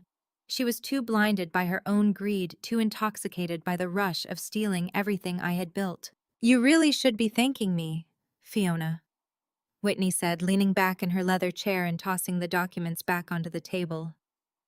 I am doing you a massive favor tonight. I am taking this enormous burden off your hands. I kept my eyes fixed on the table, maintaining my posture of total defeat. A favor, I whispered, letting my voice crack slightly. Of course it is a favor, Whitney replied, her tone dripping with venomous condescension. You were drowning, Fiona. Everyone in the family could see it. You were running that gallery straight into the ground with your cautious, outdated business model. You had no vision. You had no strategy for aggressive expansion. You were just maintaining a sinking ship and embarrassing the family name in the process. I am stepping in to save our reputation before you drag us all down with you. Richard chuckled, running his hand down Whitney's bare arm. She is right, Fiona, he sneered. The art world is moving fast. It requires capital, aggressive networking, and a willingness to take risks. You are just a glorified shopkeeper. Whitney actually knows how to leverage assets. The venture capital firm we are meeting with tonight is going to pump $10 million into the new expansion solely based on Whitney's strategic vision. You are holding the property back. I stared at Richard, feeling a cold, sharp thrill ignite in the center of my chest. They were going to use my stolen gallery to secure a $10 million venture capital loan. The very gallery that was about to be legally tied to Connor's $3 million of toxic debt. The resulting explosion was going to be magnificent, but I forced my face to remain pale and frightened. You stole my entire life, I said, letting a single carefully orchestrated tear slip down my cheek. You literally blackmailed me with my own private client files. Whitney rolled her perfectly lined eyes and let out an exasperated, dramatic sigh. Oh, stop being so melodramatic, Fiona. It is honestly pathetic. Honestly, it is absolutely no wonder Connor finally got sick of you and walked out. The cruelty of her words hung in the stale air of the VIP room. I let the insult hit me, sinking my teeth into the inside of my cheek to keep my expression carefully arranged in a mask of total devastation. A real tear would be difficult to conjure again, so I squeezed my eyes shut and let out a ragged, broken breath. I lowered my head, allowing my hair to fall forward and obscure my face. I needed them to feel the absolute high of their cruelty. I needed them to believe they had stripped away my last ounce of dignity. I reached across the table and picked up the heavy, gold-plated fountain pen. I kept my eyes on the floor, making sure my fingers visibly shook as they brushed against the cold metal. It was a flawless performance, and they were the perfect captive audience. My father let out a heavy sigh of extreme impatience, crossing his arms over his chest. "Just sign the damn papers, Fiona," he barked, tapping a thick, blunt finger against the bottom of the top page. "We have wasted enough time indulging your pathetic attempts at resistance. Sign on the dotted line and we can all move on with our lives. You will feel much better once this is over, and you are no longer pretending to be a businesswoman." I pulled the stack of legal documents a few inches closer to me. I stared down at the crisp black ink detailing the transfer. My eyes flicked briefly over the fourth section where Marcus had buried the lethal assumption of debt clause. It was camouflaged flawlessly beneath layers of mundane corporate transfer jargon. Anyone reading it quickly would assume it was standard legal protection. But it was a financial grenade wrapped in a velvet ribbon. I unspooled the cap of the heavy gold pen and set it carefully beside the documents. My eyes moved across the cover page one final time. In bold letters, it identified the transaction as the transfer of Fiona Vance Gallery operations. To anyone eager to see what they wanted to see, it looked like the surrender of my downtown property and the business attached to it. Buried in the legal schedules, however, the entity being transferred was the abandoned Legacy Holding Company. The real building authentic inventory, international licenses, and genuine client files belong to an entirely separate corporation. I placed the nib against the first signature line. My hand trembled just enough to preserve the performance. I signed as the transferring member of the Legacy Company, flipped to the next marked page, and signed the authorization allowing Whitney to assume control if she formally accepted the acquisition. Whitney watched every stroke with open hunger. "You are finally doing something useful for this family," she said. "Once I take control, the investors will see what competent leadership can accomplish." My father pulled the pages toward himself before the ink had fully dried. He checked each tab Marcus had placed beside my signature lines, then frowned when he reached the final section. "There are acceptance signatures here," he said. "Of course there are," I whispered. "The acquiring owner has to acknowledge the transfer before it becomes effective." Whitney extended her hand. "Give them to me." Before my father could pass her the documents, a quiet knock sounded at the oak door. Harrison glanced toward it with irritation. "Who is that?" The door opened, and a woman in a conservative navy suit stepped inside carrying a narrow leather case. She appeared to be in her late 50s, calm and professionally detached. "Evelyn Shaw," she said. "I am the licensed mobile notary requested for the commercial closing in this room. The country club directed me here." My father relaxed immediately. He assumed one of his assistants had arranged her presence. He gestured impatiently toward the table. "Perfect. We need this completed immediately." Evelyn placed her identification commission certificate and embossed seal on the table. She did not look at me with recognition. Marcus had chosen her because she understood exactly how to remain neutral. "I need to verify the identity of every signing party," she said. "I will also ask each person whether they are signing voluntarily and whether they have had an opportunity to review the document." Whitney rolled her eyes. "This is a routine family transfer. We do not need a lecture." "It will take less than 2 minutes," Evelyn replied. I handed over my driver's license. Whitney produced hers from a jeweled clutch. Evelyn recorded the details, then turned to me first. "Ms. Vance, are you signing these documents voluntarily?" I looked briefly at my father. His expression carried the same threat he had delivered over the phone, but I kept my voice quiet. "I am signing the transfer documents presented tonight." Evelyn studied me for a beat, then noted my answer without interpretation. She turned toward Whitney. "Ms. Wilson, the documents identify you as the acquiring party and incoming controlling member of the transferred entity. Have you had an opportunity to review them?"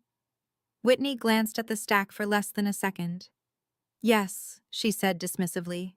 "Do you understand that your acceptance includes the assets, accounts, digital systems, contractual obligations, and liabilities listed in the attached schedules?" My father's jaw tightened. "Just answer her, Whitney." Whitney picked up the gold pen. "Yes, I understand. I am accepting all of it." The room seemed to become perfectly still. Evelyn pointed to the first tab. "Sign here as the acquiring member. The second signature confirms immediate operational control. The third acknowledges the assumption of the obligations listed in the schedules." Whitney did not read a single line. She signed the first page with an extravagant flourish, turned the stack, and signed the second. When she reached the liability acknowledgement, Richard leaned over her shoulder. "It is standard acquisition language," he said. "Every deal has it." Whitney smiled and signed the third line. The final stroke of her pen was the sound of the trap closing. Evelyn rotated the documents toward my father. "Mr. Wilson, you are identified as the transaction sponsor and guarantor of the acquiring company's performance. Your signature confirms that you presented the transaction and witnessed Ms. Wilson's acceptance." Harrison barely glanced at the page. He signed with a thick, aggressive slash, then shoved the pen away. "There. It is finished." Evelyn applied her stamp to each required page. The crisp impact of the seal echoed through the private room. She wrote the time, closed her journal, and placed a certified copy in a plain envelope.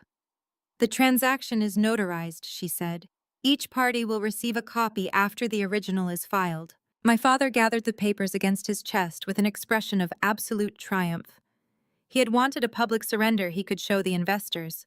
Instead, he was holding a documented chain connecting himself and Whitney to the legacy company, its compromised server, and every obligation Connor had hidden inside it. "Good girl," Harrison said to me. "Now go home before you embarrass us any further." Whitney reached for a neon yellow sticky note and wrote a sequence of letters and numbers across it. She slid it over the polished table. "These are the new master credentials for the legacy mainframe," she said. "I changed them myself after Connor gave us access. You can retrieve any personal files you left behind, but do not touch the client folders. They belong to me now, and I am moving everything to my private server this weekend." Her admission was even cleaner than I had hoped. She had just confirmed in front of a notary and 2 witnesses that she had personally taken administrative control of the stolen system. I picked up the sticky note and folded it once. "And the files my father threatened to release?" I asked. Whitney leaned back in her chair. "Signatures first, mercy second. As long as you stay quiet and stop challenging the acquisition, the data stays private. 'Cause another problem, and Dad sends everything to the press. Evelyn's pen paused briefly above her journal before continuing to write. Richard smiled at me. You heard her. The adults have the business now. I lowered my eyes, allowing them one final view of the broken woman they believed they had created. Thank you for clarifying the terms, I whispered. I closed my empty briefcase and turned toward the oak doors. Behind me, Whitney was already photographing the notarized cover page to send to the investors waiting in the ballroom. My father poured himself another bourbon. Richard congratulated her on becoming the new owner. None of them opened the schedules. None of them noticed Evelyn quietly seal her notes inside the leather case. And none of them understood that in less than an hour, Whitney would stand beneath the ballroom lights and publicly boast about controlling the same entity she had just accepted in writing. I turned around, gripping my battered leather briefcase with both hands. I walked toward the heavy oak doors, feeling my father's cold, dismissive gaze burning into my back. Richard stepped forward and pulled the heavy brass handle open for me, a mocking smile plastered across his handsome face. Safe travels home, Fiona, he sneered. Do not trip on your way out. I walked through the doorway, leaving the private VIP room behind me. The heavy oak doors clicked shut, severing me from their toxic presence. The moment the latch engaged, my entire physical demeanor instantly changed. I dropped the slumped, defeated posture. I pulled my shoulders back and lifted my chin. The deliberate trembling in my hands completely vanished, replaced by a cold, steady stillness. I took a deep, cleansing breath of the lemon-scented air. The oppressive, suffocating weight of my family's expectations was officially gone. I had given them exactly what they demanded, and in return, they had eagerly swallowed a fatal dose of financial poison. I walked down the hushed, carpeted corridor toward the main ballroom. I did not walk out the grand front doors to the valet stand. I had no intention of going home to rest. My father had told me to leave, but I was not about to miss the main event. I navigated through the outer hallway and slipped through a side entrance that led to the upper balcony of the country club. It was a secluded viewing area offering a perfect, unobstructed view of the sprawling grand ballroom below. I stepped up to the ornate brass railing and looked down at the sea of wealthy guests mingling under the crystal chandeliers. I set my briefcase on a cocktail table and smoothed my coat. I reached into my pocket and pulled out the yellow sticky note. The trap was locked. Now I just needed to wait for the exact moment it snapped shut. I stood in the shadows of the upper balcony, letting the ambient noise wash over me. Down below, catering staff cleared appetizer plates and poured fresh champagne. The subtle shift in energy signaled the transition to the main presentation. An event coordinator stepped onto the dais and tapped the microphone. Sharp feedback echoed, cutting through the chatter. The crowd of wealthy investors and politicians turned their immediate attention toward the front of the crowded room. It was finally my cue to move. I made my way down the carpeted staircase and slipped into the main ballroom through side doors, keeping my back very close to the draped walls. The stark contrast between my wrinkled dress and the glittering gowns was obvious, but nobody paid me mind. In a room entirely obsessed with status, a defeated ghost was practically invisible. Up near the front, my parents were holding court at the primary VIP table, looking like royalty preparing to crown their new heir. The event coordinator offered a glowing introduction praising the Wilson family business excellence before calling my sister to the stage. The applause was enthusiastic as Whitney glided up the carpeted steps. The emerald green fabric of her gown caught the stage spotlights, making her look exceptionally radiant and powerful. She stepped up to the clear acrylic podium and adjusted the slender microphone with a practiced smile. Richard stood at the edge of the stage, leading the loud applause. Whitney waited patiently for the room to fall completely silent before she began to speak. "Thank you all so very much for being here tonight," Whitney said, letting her gaze sweep across the expectant faces. "We are gathered to support a wonderful charitable cause, but tonight also marks a pivotal moment for the future of our family enterprise. As many of you know, the Sterling name has always stood for bold innovation, aggressive growth, and uncompromising excellence. We do not just build simple businesses, We build lasting legacies. The key investors seated around my parents nodded in eager agreement, completely captivated by her flawless presentation. For the past several years, I have been looking for the perfect flagship property to launch my new lifestyle and technology venture. Whitney continued, her voice echoing through the massive suspended speakers. I needed a cornerstone asset with strong physical real estate and a robust proprietary digital infrastructure. Unfortunately, I watched a prime property in our downtown arts district languish under poor management.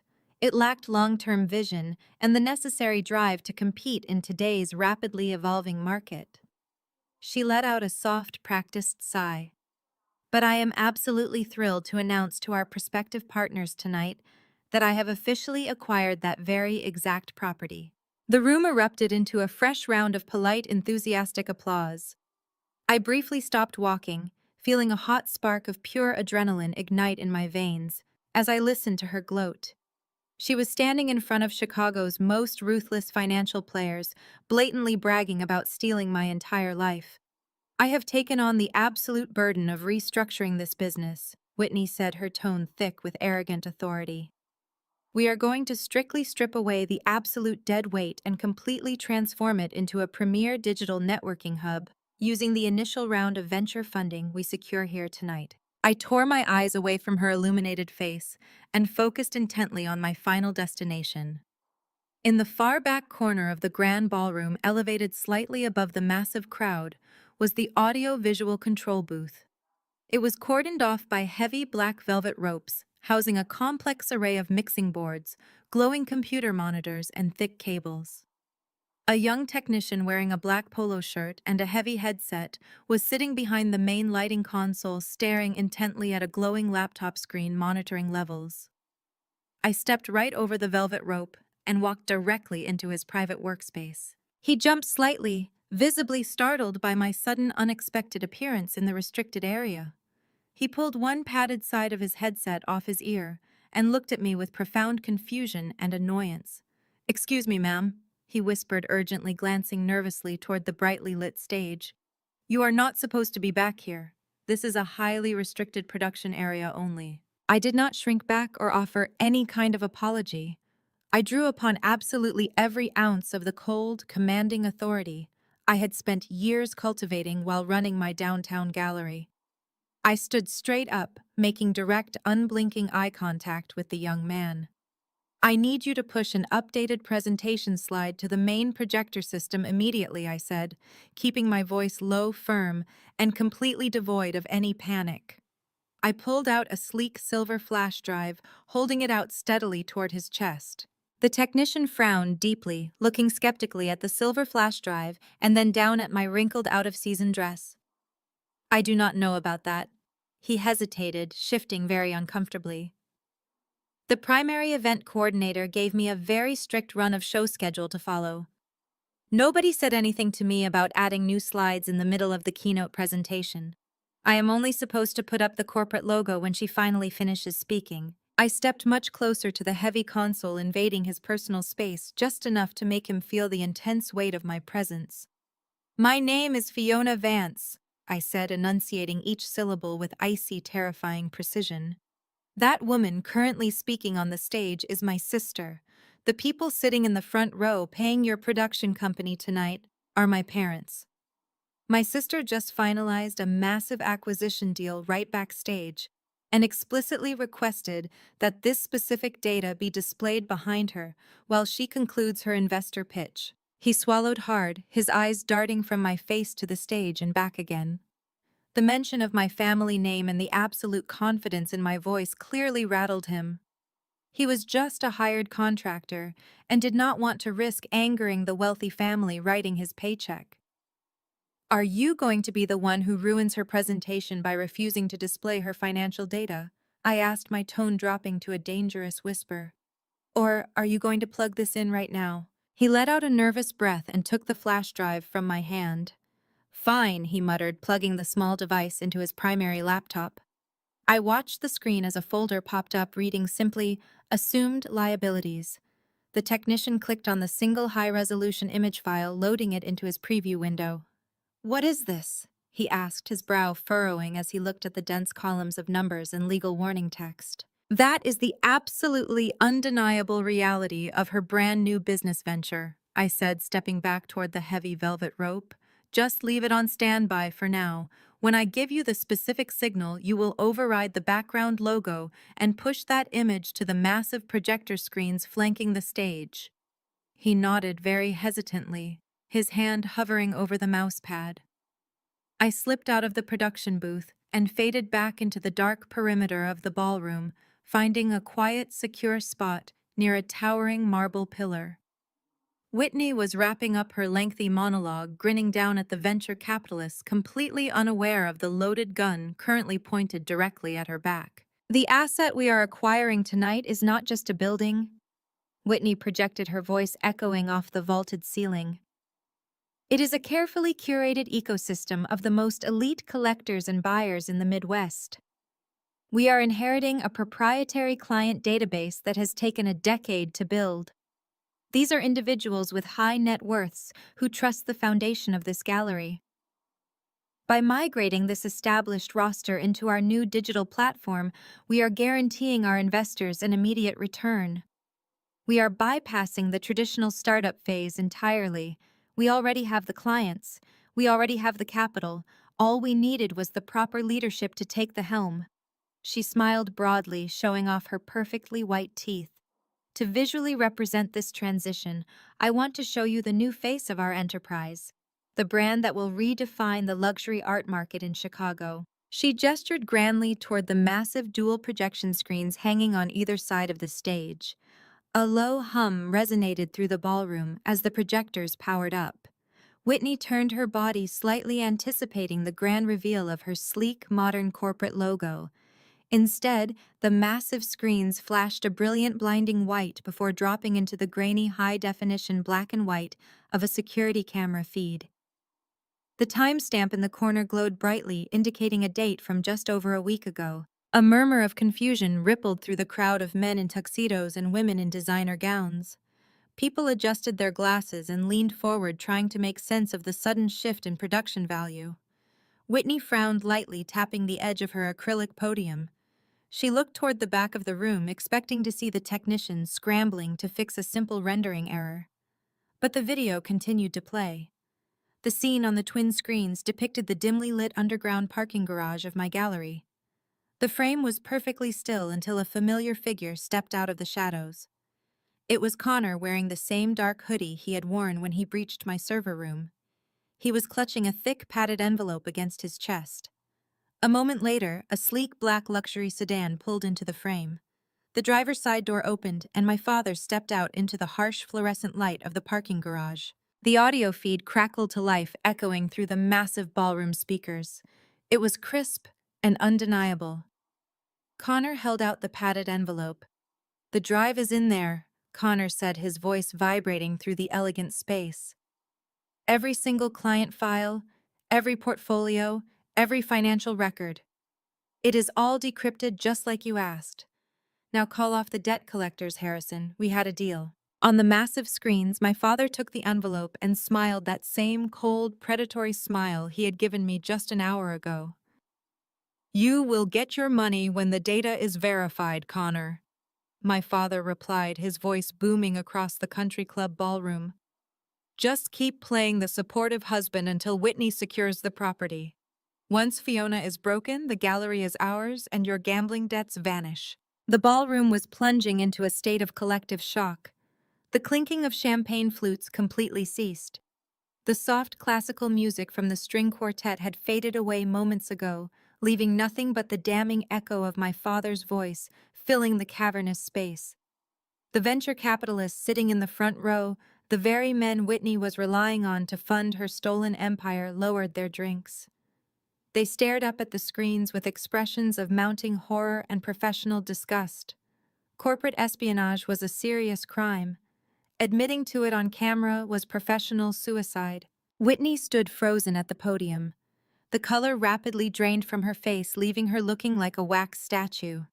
Her mouth hung slightly open as she stared at the 50-foot projection of our father bribing my husband to destroy my life.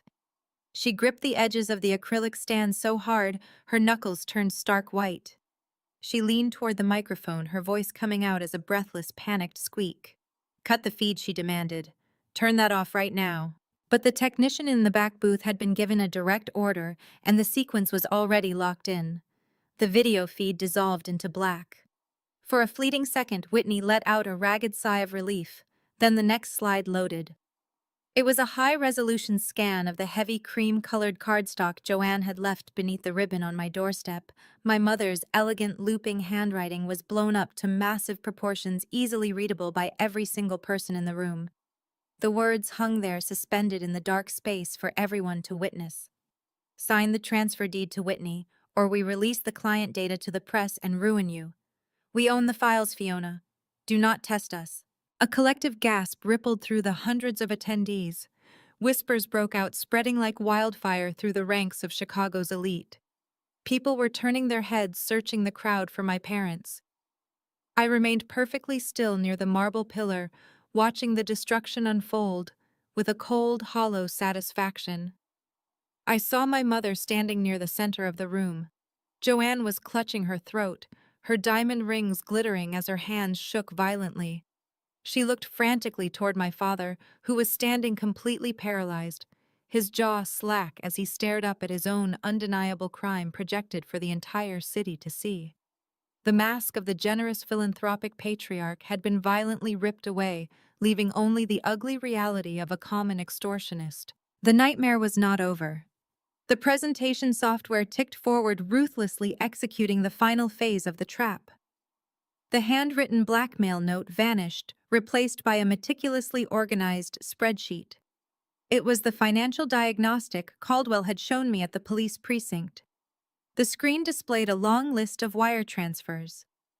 The originating accounts were clearly labeled with the names of Harrison's primary holding companies. The receiving accounts belonged to the offshore shell corporations Connor used to hide his massive gambling debts. The dates aligned perfectly with every major financial loss my gallery had suffered over the past 8 months. The amounts were staggering. $50,000 here, $75,000 there. A clear, undeniable paper trail proving that my father had actively financed the slow, methodical destruction of my marriage and my business. He had paid for the corporate sabotage out of his own pocket. The sheer scale of the betrayal was laid bare in indisputable black and white. There was no spinning this. There was no PR firm powerful enough to draft a press release that could explain away security footage, handwritten extortion, and matching bank records. They were caught. The ballroom fell into a stunned, deafening silence. It was the kind of absolute quiet that only happens when a room full of powerful people witnesses a total catastrophic ruin. Absolutely no one moved. No one spoke. The wealthy investors in the front row, the men and women who had been ready to hand Whitney $10 million just moments ago, were now looking at her with open revulsion. They were silently calculating how fast they could distance themselves from the Wilson family name. They were all watching a criminal conspiracy unspool in real time. Whitney remained frozen at the podium, completely exposed under the bright, hot stage lights. The spell of stunned silence shattered when my father finally snapped out of his paralysis. His face turned a deep, mottled purple, and the thick veins in his neck bulged visibly against his starched white collar. He let out a raw, guttural roar of pure, unadulterated rage that startled the wealthy investors sitting at his table.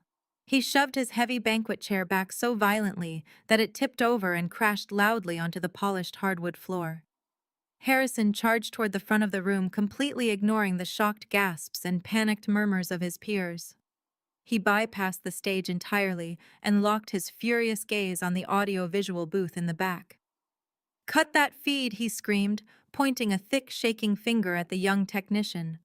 "I said, cut the damn feed right now, or I will personally destroy your entire production company and ensure you never work in this city again." The young technician scrambled backward in his rolling chair, absolutely terrified by the massive, angry man storming toward him. He slammed his hand onto the main console, ripping the primary power cord straight out of the socket. The twin projection screens went entirely black, plunging the stage backdrop into deep shadow. But the damage was already permanently done. The damning images and audio were seared into the minds of every powerful broker and venture capitalist in the room. The low rumble of voices began to rise into a chaotic clamor of outrage and confusion. Investors were already pulling out their smartphones, texting their legal teams, and advising their associates to pull all funding. I stepped out from behind the towering marble pillar and walked slowly down the center aisle of the ballroom. A secondary microphone stand had been set up near the front row intended for investor questions after the main keynote address. I reached the stand and wrapped my fingers firmly around the slender metal neck. I tapped the rounded top of the microphone twice. The sharp rhythmic thumping echoed through the massive suspended speakers, instantly cutting through the rising panic of the crowd. The grand ballroom quieted down as hundreds of heads turned in my direction. I looked up at the stage where my sister was still gripping the clear acrylic podium, her chest heaving with shallow, panicked breaths. Then I looked over at my father, who had stopped dead in his tracks halfway down the side aisle. He stared at me with a look of absolute murderous hatred. "You cannot turn off the truth, Dad," I said, my voice ringing out cold and commanding across the cavernous room. "The documents have already been filed and the evidence is already in the hands of the authorities. You wanted to play a ruthless game of corporate acquisition, but you forgot to actually verify what you were buying." Whitney found her voice, her hands shaking so badly the podium rattled against the floorboards. "You signed the transfer deeds, Fiona?" she stammered, leaning into her own microphone. "We own the gallery. We own your entire client list. You signed everything away in the VIP room not an hour ago. We have the notarized paperwork in our possession right now." I shook my head slowly, letting a calm, terrifying smile spread across my face. I looked directly into her wide, panicked eyes, taking in the absolute terror radiating from her rigid posture. "I did not sign over a thriving business tonight, Whitney," I stated clearly, ensuring every single investor in the room caught every single word. "I signed over an empty shell corporation." My mother let out a sharp gasp from her seat in the front row, dropping her beaded clutch onto the carpet. But I kept my focus locked entirely on my sister. "The paperwork you were so incredibly eager to snatch out of my hands transferred the ownership of a dummy corporation I set up specifically for this exact occasion." I explained, my voice steady and unyielding. "It holds absolutely zero client data. It holds zero physical art assets. It holds zero intellectual property. What it does hold, however, is a massive amount of highly toxic debt." My father took a heavy, threatening step forward, his fists clenched at his sides. "What did you do, you ungrateful little brat?" he barked, his voice carrying without the need for any amplification. "I gave you exactly what you demanded," I replied, my tone remaining perfectly level despite the adrenaline coursing through my veins. "You wanted me to sign the assumption of liability clause that your expensive lawyers buried on the 4th page of the contract. You thought you were cleverly inheriting my operational debts while seizing my pristine assets. But you were actually claiming legal responsibility for the offshore accounts Connor used to hide his devastating gambling losses. I transferred those specific liabilities directly into that dummy corporation yesterday afternoon. By eagerly signing your master document tonight, Whitney officially and legally assumed $1.5 million in toxic high-interest debt. And that debt is owed to some very dangerous, uncompromising creditors who are currently looking for immediate repayment." The blood drained completely from Whitney's face, leaving her looking pale and sickly under the stage lights. She stumbled backward away from the podium as if the acrylic stand itself had suddenly caught fire. She looked frantically down at Richard, who was staring up at her with wide, terrified eyes. He slowly took a deliberate step back, physically distancing himself from the sinking ship. $1.5 million, she whispered, her voice cracking over the microphone, as the reality of her financial ruin settled over her.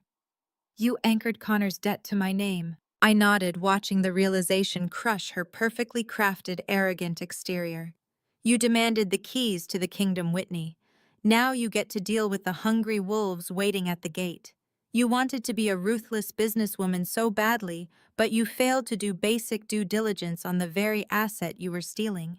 My father was breathing heavily, his face now pale and drawn.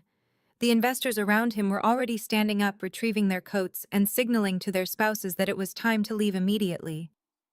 The Wilson family name, which had once commanded such immense respect and fear in this city, was now officially radioactive. No one in this room would ever do business with them again. They were ruined.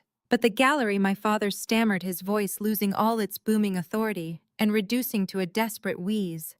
The real assets. Where are they? I smoothed the front of my wrinkled coat, feeling liberation wash over my entire soul.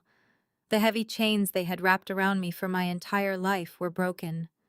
The real assets are entirely secure, I announced, projecting my voice to the back of the room. The actual multi-million-dollar holding company that controls my physical gallery space, my authentic client roster, and my international brokerage rights was never on the table. While you were busy bribing my husband and setting up a pathetic extortion ring, I was negotiating with a legitimate global partner. I finalized a massive international merger this very morning. The capital has cleared, the new corporate structure is fully operational, and the ink is completely dry. You spent months plotting to destroy me just to steal an empty box and ruin yourselves in the process. My father let out a raw, guttural sound that was much less human and far more like a desperately wounded animal.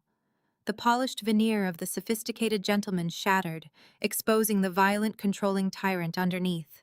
He immediately lunged forward, his heavy, frantic footsteps thudding loudly against the thick carpeted aisle of the grand ballroom. He ignored the shocked gasps of the wealthy investors watching their lavish evening implode. He only saw red. He was coming straight for me, his hands outstretched, his face twisted in unfiltered rage. He was going to try and silence me by sheer physical force and intimidation.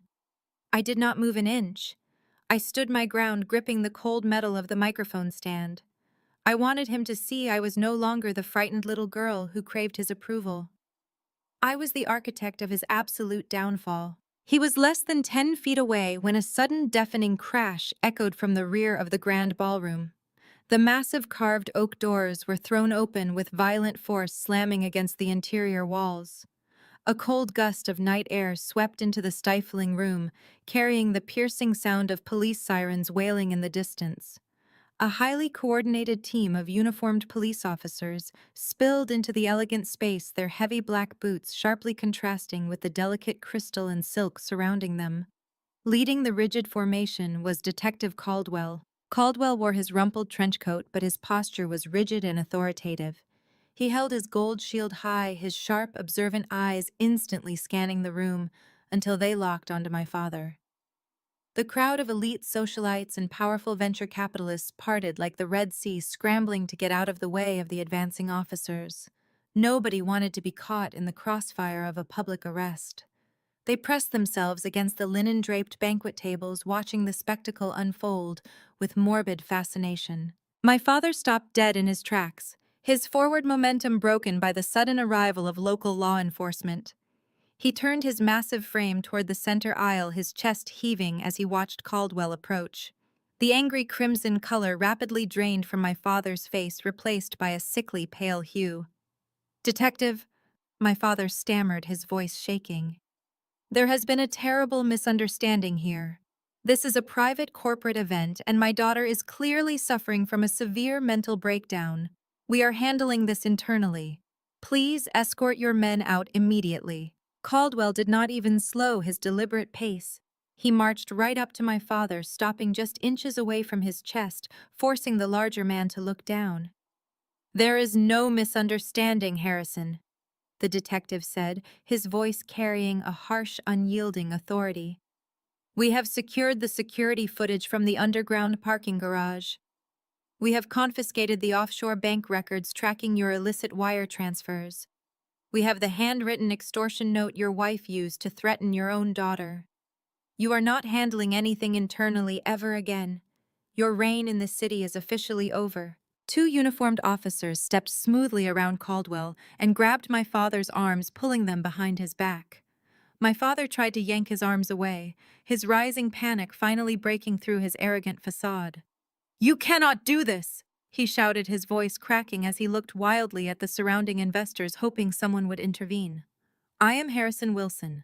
I own half the commercial real estate in this downtown district. I will ruin your entire department. Caldwell simply pulled a pair of heavy steel handcuffs from his leather belt. You are Harrison Wilson.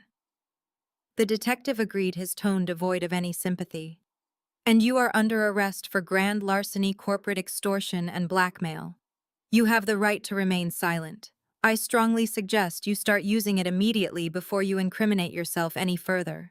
The sharp, metallic click of the handcuffs snapping shut around my father's wrists sounded like a gunshot in the silent room. He slumped forward, the fight completely draining out of his massive frame. He was going straight to a federal holding cell. The officers turned him around and began marching him down the long center aisle, leading the fallen patriarch out of the country club in absolute total disgrace. Caldwell turned his attention directly to the brightly lit stage. Whitney was standing behind the clear acrylic podium, clutching the edges as if it were a life raft. She was trembling so violently that the microphone picked up the rattling of her expensive diamond jewelry. Tears streamed down her perfectly contoured face, ruining her flawless makeup. She looked down at Caldwell with wide, terrified eyes, shaking her head in frantic, panicked denial. I had nothing to do with that, she cried out, her voice echoing shrilly through the massive speakers. I did not know he paid Connor to steal those digital files. I am just trying to launch my new lifestyle business. You have to believe me, I am a victim here too. She looked desperately toward Richard, who was standing near the edge of the stage. Richard, she pleaded, reaching a trembling, manicured hand out toward him. Tell them I had absolutely no idea about the blackmail. Richard looked at my sister, his handsome face twisted into a mask of pure, unapologetic self-preservation. He slowly took another deliberate step backward, holding his hands up defensively. Do not bring me into this, Whitney, he muttered, his voice low and cowardly. I just handle the public relations marketing. I do not know anything about your illegal family business. He turned on his heel and quickly slipped behind the heavy velvet stage curtains, abandoning her to her fate. Whitney let out a broken, ragged sob, watching her golden ticket vanish. Caldwell stepped up to the edge of the carpeted stage, looking up at her with cold, professional detachment. Whitney Wilson, he said, his voice cutting sharply through her frantic, rambling apologies.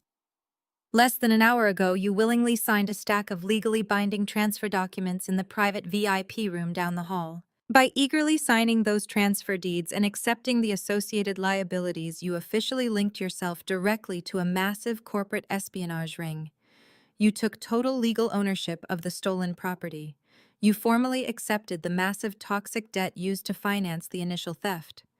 You are now the sole documented administrator of a criminal enterprise. Whitney let out a sharp, terrified gasp, taking a staggering step backward.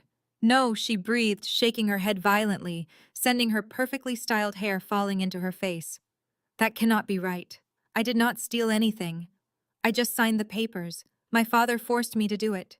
It is his fault. Two female officers climbed the carpeted stairs to the stage, approaching my sister. Whitney tried to back away from them, her high heels catching awkwardly on the stage carpeting. She stumbled backward and fell hard onto her knees, her emerald green gown tangling messily around her legs. She knelt there, weeping uncontrollably, as the officers pulled her arms behind her back. You are now under arrest for felony corporate espionage, Caldwell announced as the officers secured the cold metal handcuffs. Whitney sobbed hysterically, her public image completely and permanently shattered. I stood silently near the marble pillar, taking a deep, cleansing breath. I had survived their devastating fire, and I had successfully burned their entire corrupt world to the absolute ground forever. The handcuffs clicking shut broke the spell holding my mother. Joanne tore through the crowd of stunned investors, knocking over champagne flutes. Her face was a canvas of smeared mascara and panic. She lunged at me, her fingernails digging painfully into my forearm. Her grip was fueled by absolute desperation. How could you do this? She shrieked, pulling my arm. To your sister. To your father. We are your family, Fiona. You are destroying us. I stood perfectly still. I met her frantic, tear-filled eyes. There was no sympathy left. I deliberately pried her fingers off my arm. You stopped being my family the second you blackmailed me. I said, my voice dropping to a harsh, icy whisper that only she could hear. You handed me that note and threatened to destroy my entire life without a single ounce of hesitation. You made your choice, Joanne. Now try not to make a scene while they read her rights." My mother gasped, stumbling backward as if I had struck her. She clutched her chest, watching in absolute horror as Detective Caldwell read Whitney her Miranda rights right there on the stage. The grand ballroom dissolved into absolute chaos. Guests were holding up their smartphones, recording the spectacular downfall of the Wilson Empire. My father was already being frog-marched out the side exit, his head bowed to hide his face from the flashing cameras. Whitney followed shortly after, her emerald gown dragging along the floor, as two female officers escorted her down the stairs and out into the waiting police cruisers. I turned my back and walked out of the ballroom. I moved through the opulent lobby of the country club and pushed through the heavy brass front doors. The cool night air hit my face, feeling cleaner and fresher than it had in months. For the first time in my entire life, the suffocating weight of my family's expectations was entirely gone. I walked down the sweeping driveway, leaving the flashing red and blue police lights far behind me. 6 months passed, bringing a bright spring to the city of Chicago.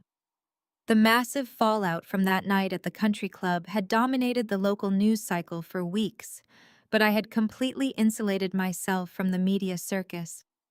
I sat at the polished oak desk in my private office at the gallery, sipping a hot cup of black coffee.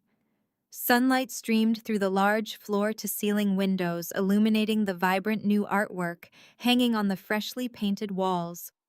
My legitimate international merger had been a massive success, completely securing the financial future of my business. The gallery was thriving, expanding into European markets, and attracting a caliber of clientele my father could only have dreamed of. I opened my laptop and clicked on an email from my lead attorney. Attached was the finalized decree of my divorce. It was the absolute last piece of paperwork needed to completely sever my ties to the past. The process had been swift and utterly ruthless. Connor had tried to fight the proceedings, initially holding on to the delusion that he could still somehow manipulate his way into a lucrative settlement.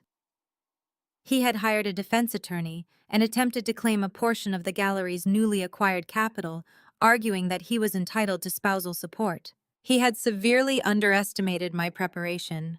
My legal team immediately activated the ironclad infidelity and criminal conduct clauses I had secretly embedded in our marital agreements years ago. The financial records provided by Detective Caldwell, proving Connor's involvement in the corporate sabotage and extortion ring, were the final nails in his coffin. The judge presiding over our divorce case was thoroughly disgusted by the sheer magnitude of his betrayal. The ruling was completely merciless. Connor was stripped of everything. He was denied any claim to my assets, my business, or my personal accounts. He walked out of family court absolutely penniless, his offshore gambling accounts frozen and seized by federal investigators. But the divorce was only the beginning of his nightmare. The criminal charges, carrying the weight of federal grand larceny and conspiracy to commit extortion, moved through the justice system with terrifying speed.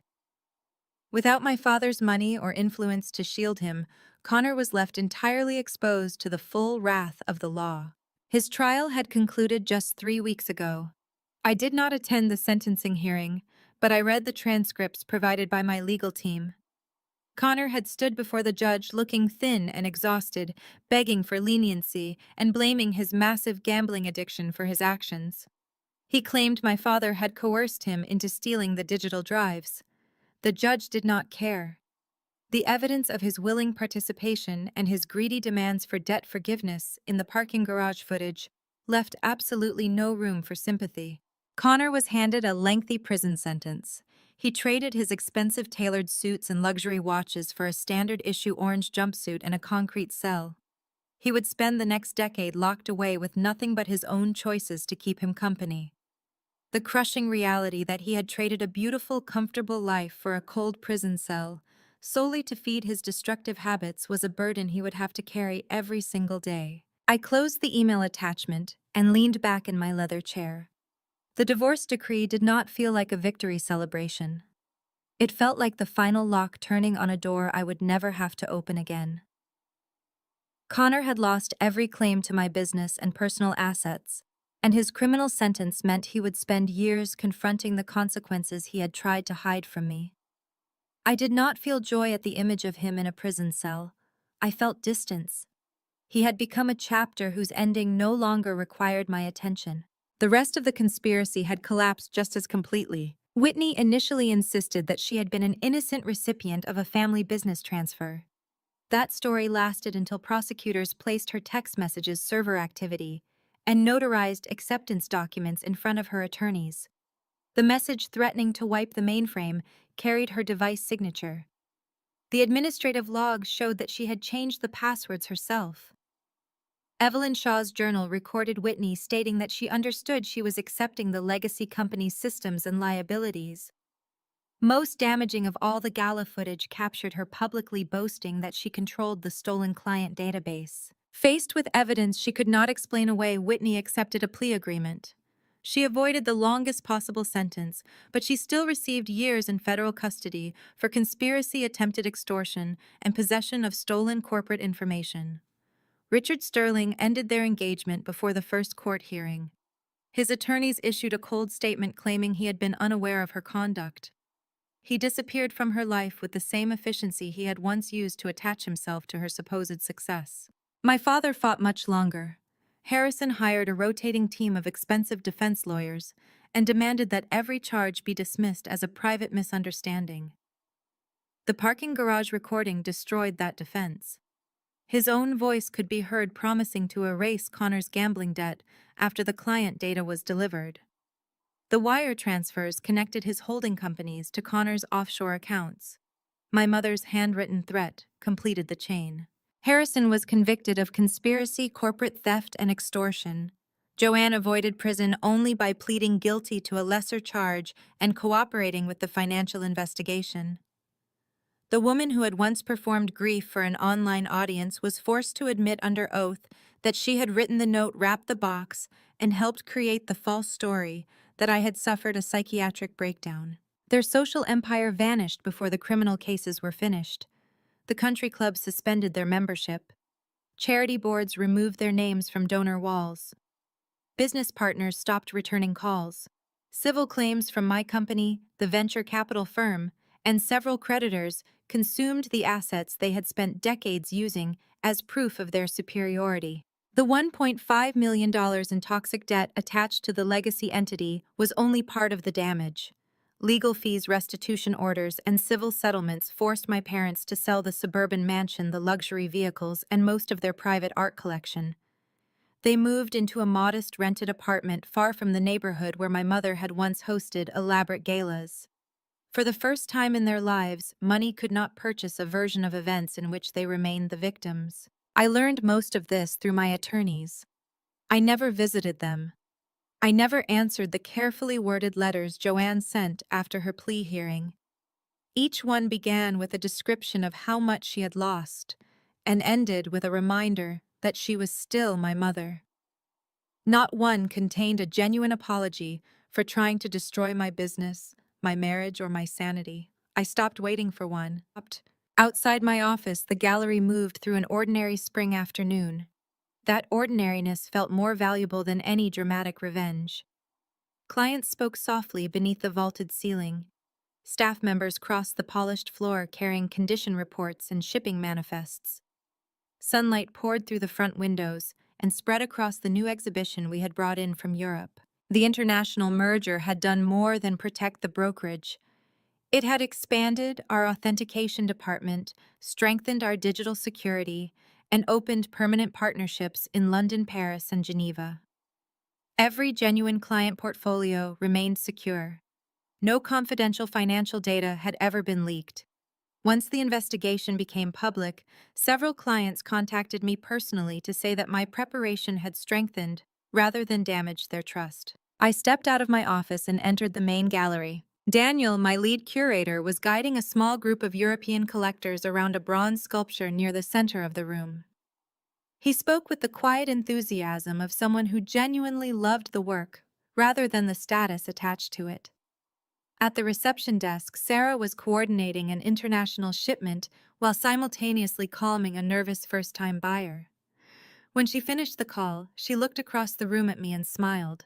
For years, I had mistaken biological connection for belonging. I believed family was something I had to earn by surrendering enough money, enough success, and enough pieces of myself. My parents had taught me that love arrived only after obedience. Connor had taught me that intimacy without honesty was simply another locked room. The people standing in my gallery taught me something different. During the investigation, my employees had stayed late to verify inventory rebuild access protocols and reassure frightened clients. Marcus Sterling had protected the company without once asking me to make myself smaller. Detective Caldwell had treated the evidence seriously before he knew whether my family was wealthy, connected, or respected. Evelyn had recorded the truth without allowing anyone in that room to intimidate her.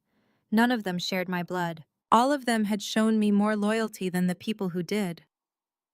I walked toward the bronze sculpture and rested my fingertips against its cool surface. The piece depicted a figure emerging from a fractured metal shell. I had purchased it years earlier because I admired the workmanship. Only now did I understand why I had always been drawn to it. The shell had not protected the figure, it had confined it. My phone vibrated once in my pocket. For a brief instant, an old reflex tightened my chest. I expected another threat, another demand, or another accusation designed to pull me back into the role my family had written for me. Then I looked at the screen. It was a message from Sarah reminding me that the staff dinner began at 7. No emergency, no manipulation, just people waiting for me because they wanted me there. I slipped the phone back into my pocket and looked through the gallery's glass facade at the Chicago streets beyond it. Traffic moved steadily beneath the soft evening light. Pedestrians hurried home. The city had not paused for the collapse of my family, and neither would I. My parents had believed that taking my gallery would erase me. Whitney believed controlling my passwords made her capable of controlling my future. Connor believed my trust was an asset he could sell when the price was high enough. They were all wrong. The gallery had never been the source of my strength. It was evidence of it. I turned off the light in my private office, collected my coat, and joined my staff near the entrance. Their conversation filled the lobby with easy laughter as we prepared to leave together. I took one last look at the exhibition, the secured vault doors, and the company name etched discreetly into the glass. The silver box on my doorstep had come with a warning, "Do not make a scene." In the end, I did not have to. I simply preserved the evidence, opened the doors, and let the truth take the stage.